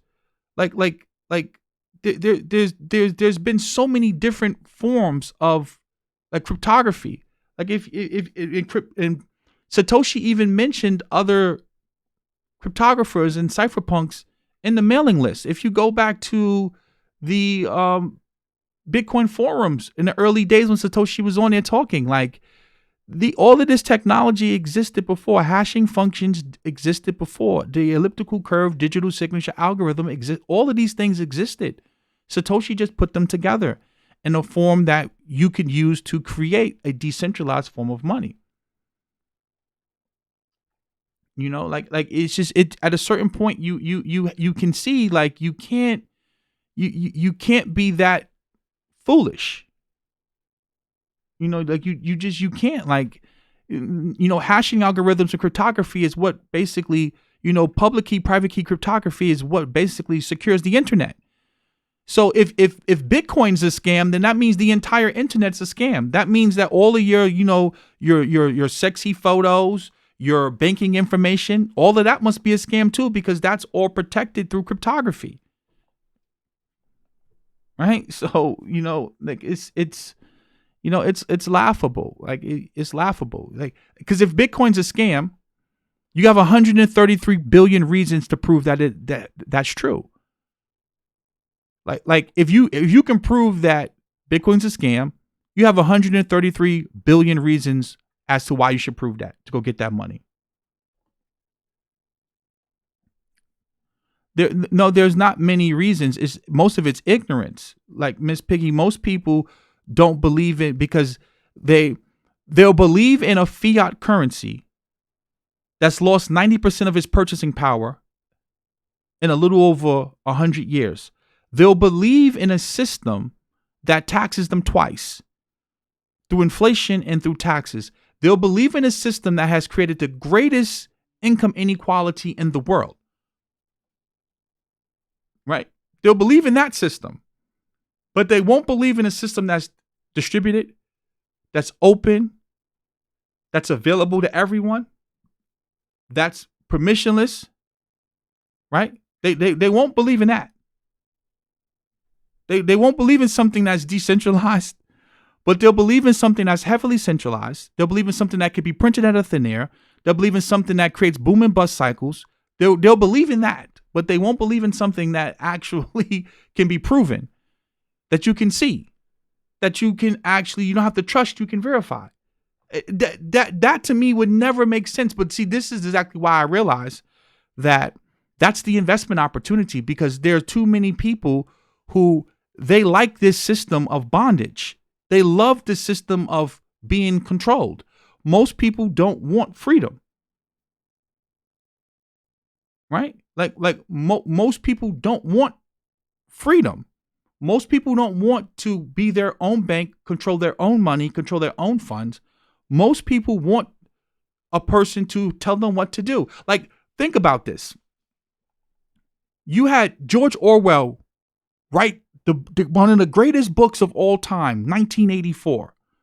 I remember I was in 10th grade. I was in 9th grade and I read that book. And everything that George Orwell said that we should watch out for about Big Brother watching you. You have people now that you don't need Big Brother to watch you. People will go live and document everything in their life. People have, rather than guarding your privacy and not wanting Big Brother to watch you, you have people who willingly want to document everything in their life. They put what they ate on Facebook, what they ate on Instagram. They go Instagram live half naked. They are literally, sending nude photos of themselves through DMs, direct message. Like, people don't care about privacy. Yet George Orwell told you, be careful, but the government wants you, to the point where now the government put out that you can snitch on people and get paid in California if people are having large gatherings. So it got to the point where now, rather than watching out for Big Brother, people want Big Brother. They want more government and more Big Brother. They don't want freedom and liberty. Right? So when you see that, you go like, that doesn't make any sense. but this is where we are. So now, like it's just, so like when I see Bitcoin and when I see cryptocurrency, when I see the power and the level of freedom that blockchain technology can provide to people, and I see people who want to deal in a legacy system that abuses them, it just merely makes you question human intelligence. Like, crypto is rules without rulers. It's consensus. We all are agreeing to participate in this network with a set of rules. Everyone knows the rules. In order to participate in the Bitcoin economy, we all know the rules. There's no special rules for this node over that node, right? We all know what the rules are once we come into this ecosystem. We can see it now. We don't got to guess about who's getting bailed out, who's going through the repo market, the IOER, right? The FHA. We don't got to worry about all these different agencies and quasi agencies. We know what it is. This is how much Bitcoin exists. This is how much Bitcoin was mined. This is how much Bitcoin this address has. Same thing with Ethereum, right? Rules without rulers, but people want to be ruled. And I see that so I'm beginning to see it so much like people don't want freedom, man. People don't want to be free to take control over their finances, their life. They want government. They want government. Government has failed you and you want more. Right? People want more control.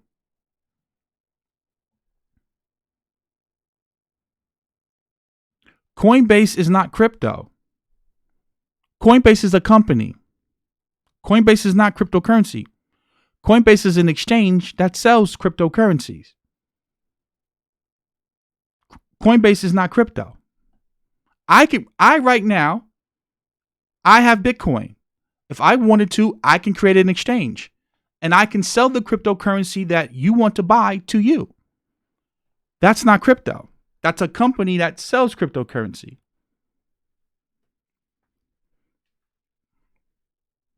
That's like saying if you sell gold, like you're gold. No, I'm a person or a company that sells gold.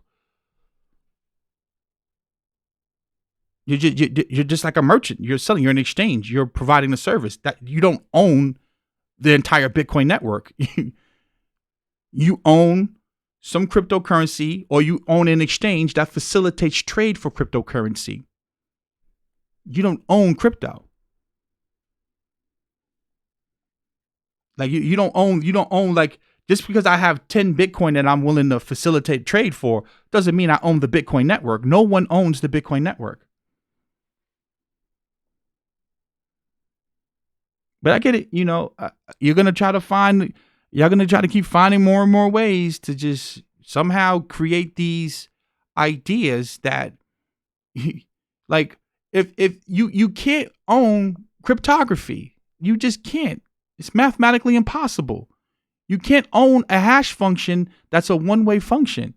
Like you just can't. Like that doesn't make any sense. I think the best way to buy Bitcoin is either through the Bitcoin ATMs that you don't have to say who you are, basically give your ID, or to use local Bitcoin, or to mine Bitcoin, or to work for it. Cred pays interest in USD monthly. Uphold is attached to my bank account like Coinbase. I send USD to my bank. I'm assuming you're saying for free. Then I have payroll software called Gusto. Okay, I don't get that. I don't get what you're saying. I guess you're talking to someone else. So I'll take a few more questions and then we'll wrap it up. What do you think about Block Card? I don't know about Block Card. Let's look it up and see what it is. I mean, there's so many different cryptocurrencies and different banks. Let's see what it is. Another one of these places where you can convert crypto into dollars in a minute. I don't like it. Let's see where it's based out of. Is it based out of America? I don't like it. Is this a US based company? FAQ. Let's see where they're based out of. Frequently asked questions. Block Card, ATM. I don't like any of these things that uses the traditional banking system. I don't like them because you have to do KYC, which is know your customer, and AML, which is anti-money laundering. If you have to reveal your identity in order to cash out, I don't like it. I don't like it at all. Oh, you want to see it? Okay, I'll slide it over. This is it right here, block card. Yeah, I mean, there's nothing wrong with it. Like, if you're not,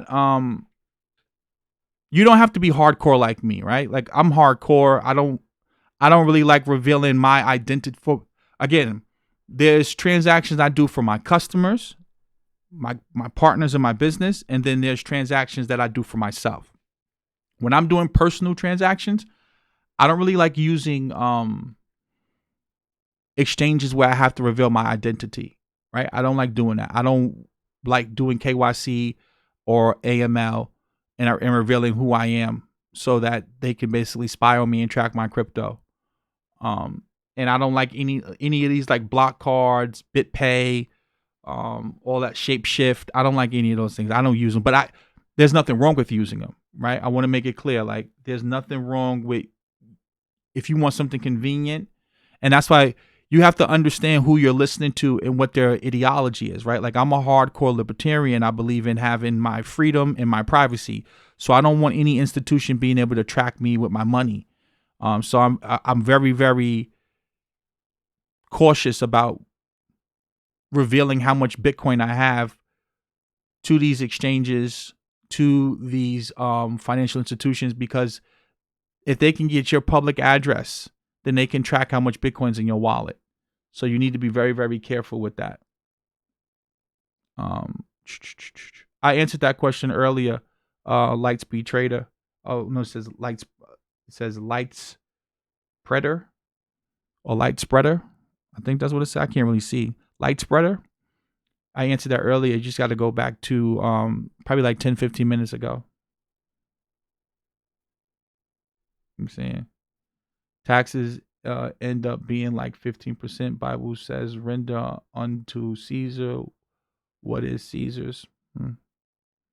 I pay my taxes. I do AML, KYC platforms and pay all taxes, not trying to get around the IRS and create a problem for myself. Good for you. Nothing wrong with that. Right? Listen, if you want to be a good old boy or good lady and you want to pay your taxes and you don't want to get in any trouble, listen, no problem. Pay your taxes. If you want to, guys, you don't have to follow what I do. I want to make that very, very clear. You don't have to follow me. You don't have to follow what I'm saying. I don't want anyone to follow me. My idea is to share my thoughts, my opinions, and my experience with you. And I always give you an alternative. Always. Nothing wrong with doing the right. There's nothing wrong with following the law. Guys, if you want to follow the law and do the right thing, nothing wrong with that. There's nothing wrong with following the law. There's nothing wrong with that. Look into the Tor network, Taylor. That's what I'll tell you. Look into Tor, and you'll start looking into Tor, and you'll start to find out stuff. Right? You'll go down that rabbit hole, and you'll find the answers that you're looking for. Go look up Tor. Yeah. With that being said,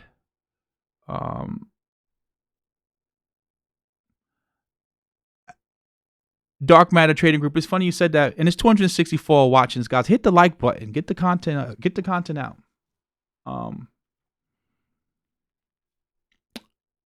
Again, go Jason White. Go down that rabbit hole, and you'll figure it out. I don't want to put too much out there. Just dive down that rabbit hole. I gave you if you dive down the Tor rabbit hole, you'll begin to figure out where you need to go. You know what I'm saying? I like what you just said, Christopher Lawless. I don't follow. I just listen what you say and see what can work for me. And that's the beautiful thing. Eat the meat and spit out the bones. Some people are overweight and they need to go do some cardio. Another person, hey, listen, your legs, you may have a hip problem. You can't do cardio, right? Swimming may be the thing for you to lose weight. Find what works for you. Find what works for you.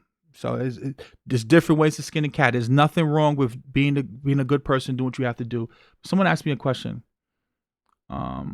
earlier about carrot bars, dark matter trading group.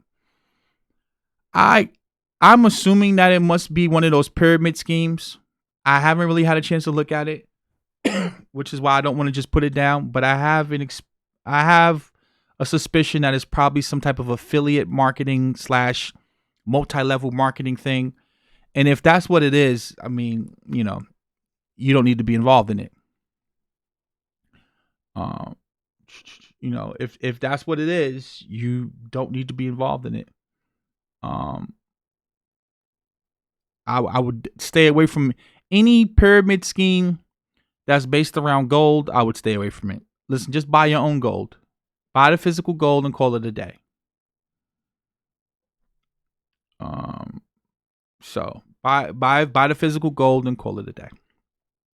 That's what I would do. So listen, guys. Let's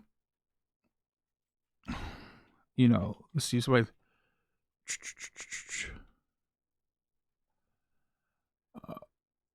Verge was 51% attacked. And, I would encourage you to go here and, look at some of these articles about Verge. I would stay away from Verge. I wouldn't mess with Verge at all. Me personally. If I want to do a privacy coin, guys, you got Monero. It doesn't. Monero was 51% attacked.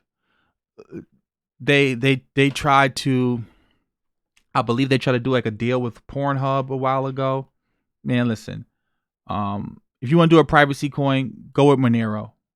Listen, there's nothing better than Monero. Monero is the king. In my opinion, and this is just, me, Monero should be number one. Because right now, Monero is the only coin that really gives you that privacy that you need. Bitcoin just added, they're trying to add, I believe they've added it, or they're trying to add in Taproot and Schnorr signatures. I haven't really looked to see if they actually has put it into the protocol yet. But like Monero gives you privacy, true privacy. Like that's what you want to put your money in. If you really want to be private, Monero's the way to go. Listen, Verge, Zcash, no. If you want to be private, Monero's the way to go, and Monero should be number one. In my opinion, Monero has much better privacy than Bitcoin. So, I love Monero. You could do some really, really good things with Monero. Oh, you could do some really, really good things with Monero if you can read between the lines. Monero's a beast. Monero is a beast. Taylor says a pyramid scheme that gives gold and pay through affiliates. Search for Uhuru pushes it hard on his channel. Well, then you got your answer. Guys, you got your answer. He's trying to make some money. Listen, I'm not knocking him. If you want to make some money, make some money. You have to be smart enough to read between the lines and say, I don't need that. Unless you feel like you can promote it to some people and make money too. Listen, I'm a capitalist. I'm about free markets. There's nothing wrong. If you want to try to sucker people in to buy in overpriced gold or whatever the case may be so you can make a commission, then you do that.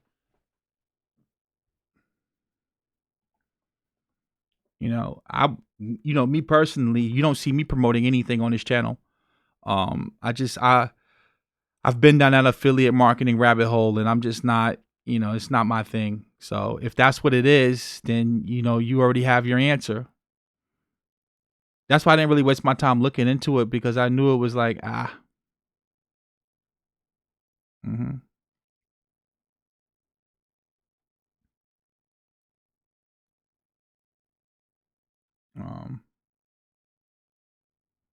if it's pyramid-ish, then you got your answer, Pro Woman J. Just buy your own gold, man. Listen, I don't have time to be playing that game with the affiliate marketing stuff. I just, I've been there, done that. That whole network marketing, you get three, that get three, that get three, that get three, that get three, that get three, that get three. Nah. Because it never works out that way. You may get three, but those three end up being lazy.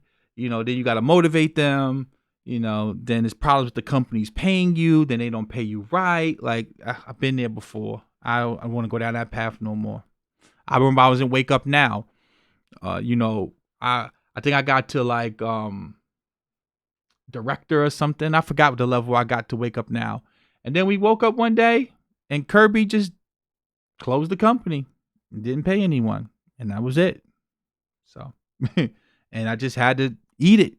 Kirby, everyone to wake up now, they just took our money and was like, oh, you're not getting paid.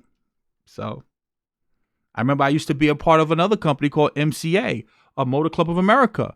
And then, people start doing a whole bunch of chargebacks, and, a lot of my commission got charged back. So listen, I done been down that network marketing, direct sales rabbit hole. I done seen it, been there, done that. I don't want it. I'm gonna die and fall on my own sword and my own shield. I'm gonna make my own products. I'm gonna get my own merchant through Stripe or through PayPal, and I'm gonna sell my products directly through a merchant like that, to my website, just like that. I'm not doing anything. Listen, I'm not doing that. Organo Gold. I remember Organo Gold. Man, listen, guys, I've seen so many. I remember they had Visalis in Canada, Body by Vi. That was really big. What else was there? It was another one, World Ventures, I think it was called, where people could they could like get free trips and or like cheap travel. Then there was like Vima. There was so many. Vima, I think, was the one with the juice, with the drinks. Like, guys, I've seen all of these pyramid schemes, tons of them. I've joined some of them, so I know. Listen, man. At a certain point, if you want to get to real money, especially with the digital game. Like, I was one of the top affiliates on JVZoo. I remember if you go to my video where I'm talking about being a scammer, like, I was one of the top affiliates on JVZoo. I was selling this Facebook product for another guy.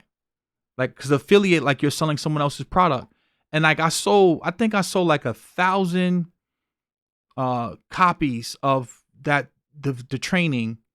And I only got like $2 in commissions. And like, the product was like it was like a $50 product. It was like $49.97 for the product. And I got like a $2 or $3 commission for selling the product. But then he had an upsell on the back end.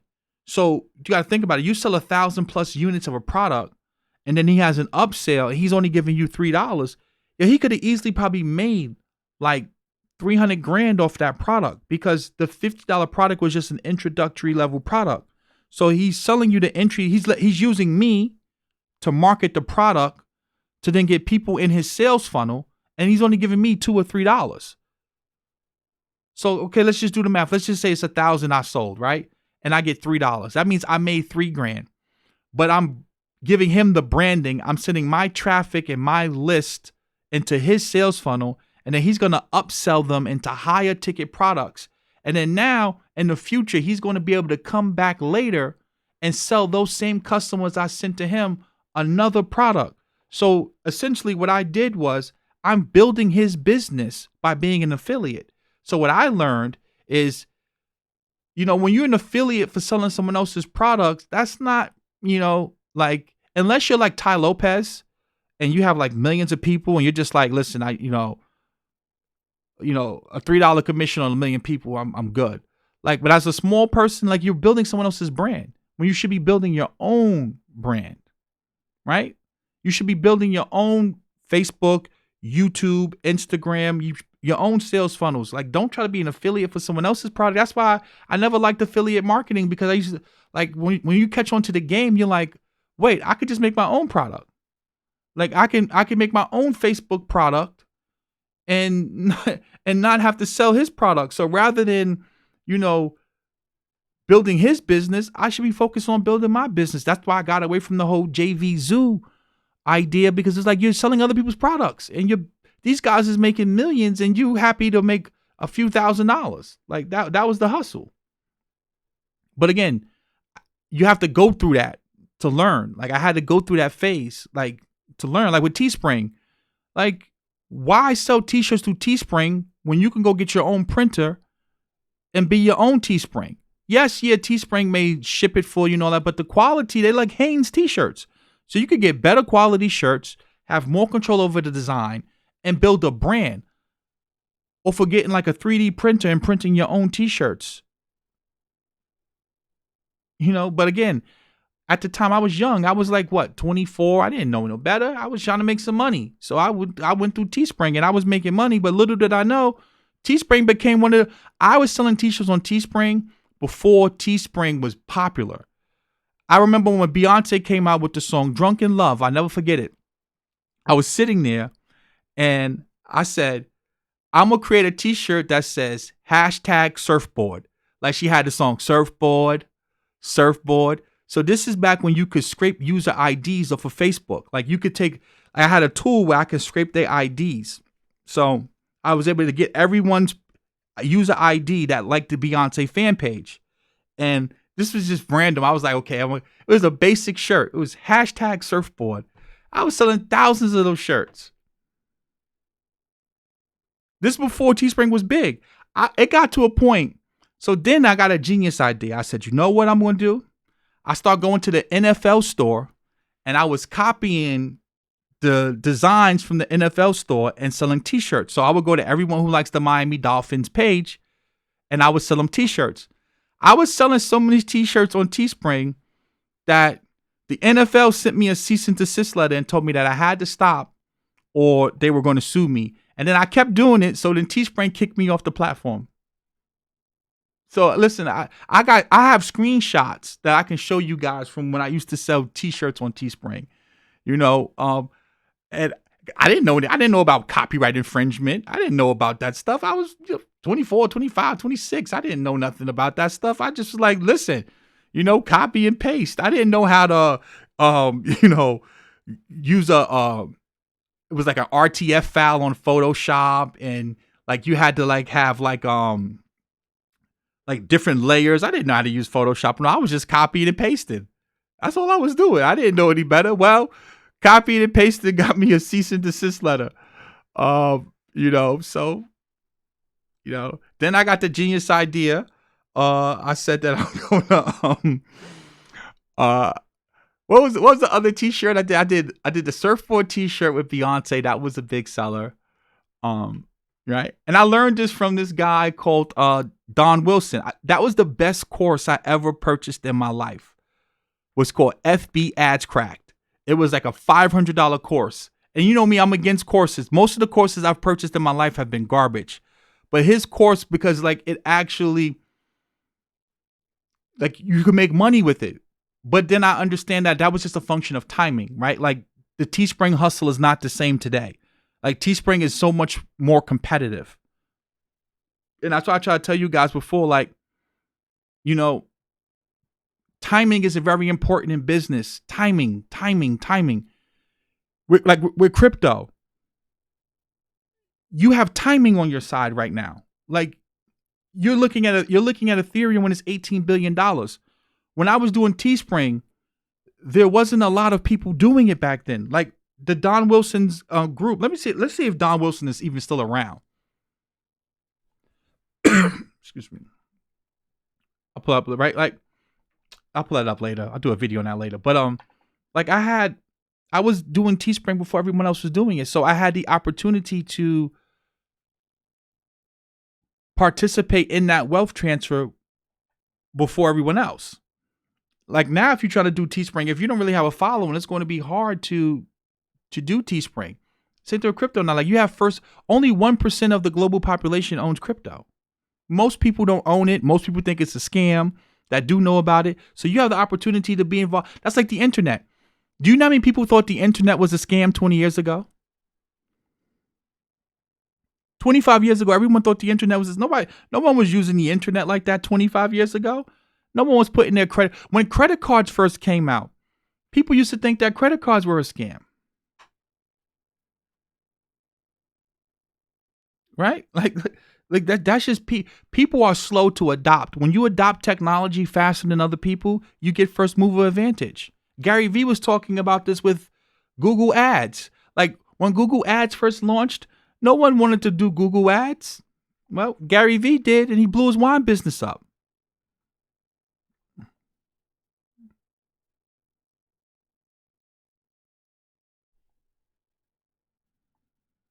Listen, all your activity on the internet's being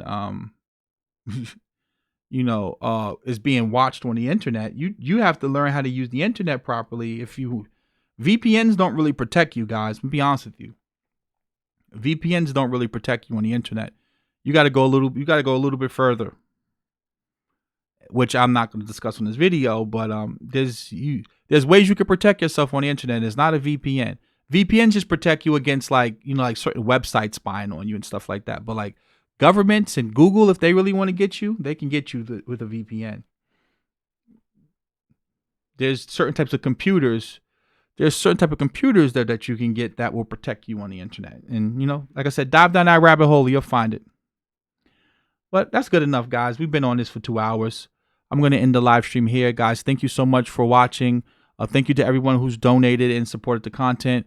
Please do me a favor and like this video, share this video, subscribe, hit the notification bell, join my mailing list, follow me on Instagram. And if you want to donate and support, the link to my PayPal will be in the description below. And I will see you guys tomorrow. Have a great evening. Be safe and protect yourself, guys.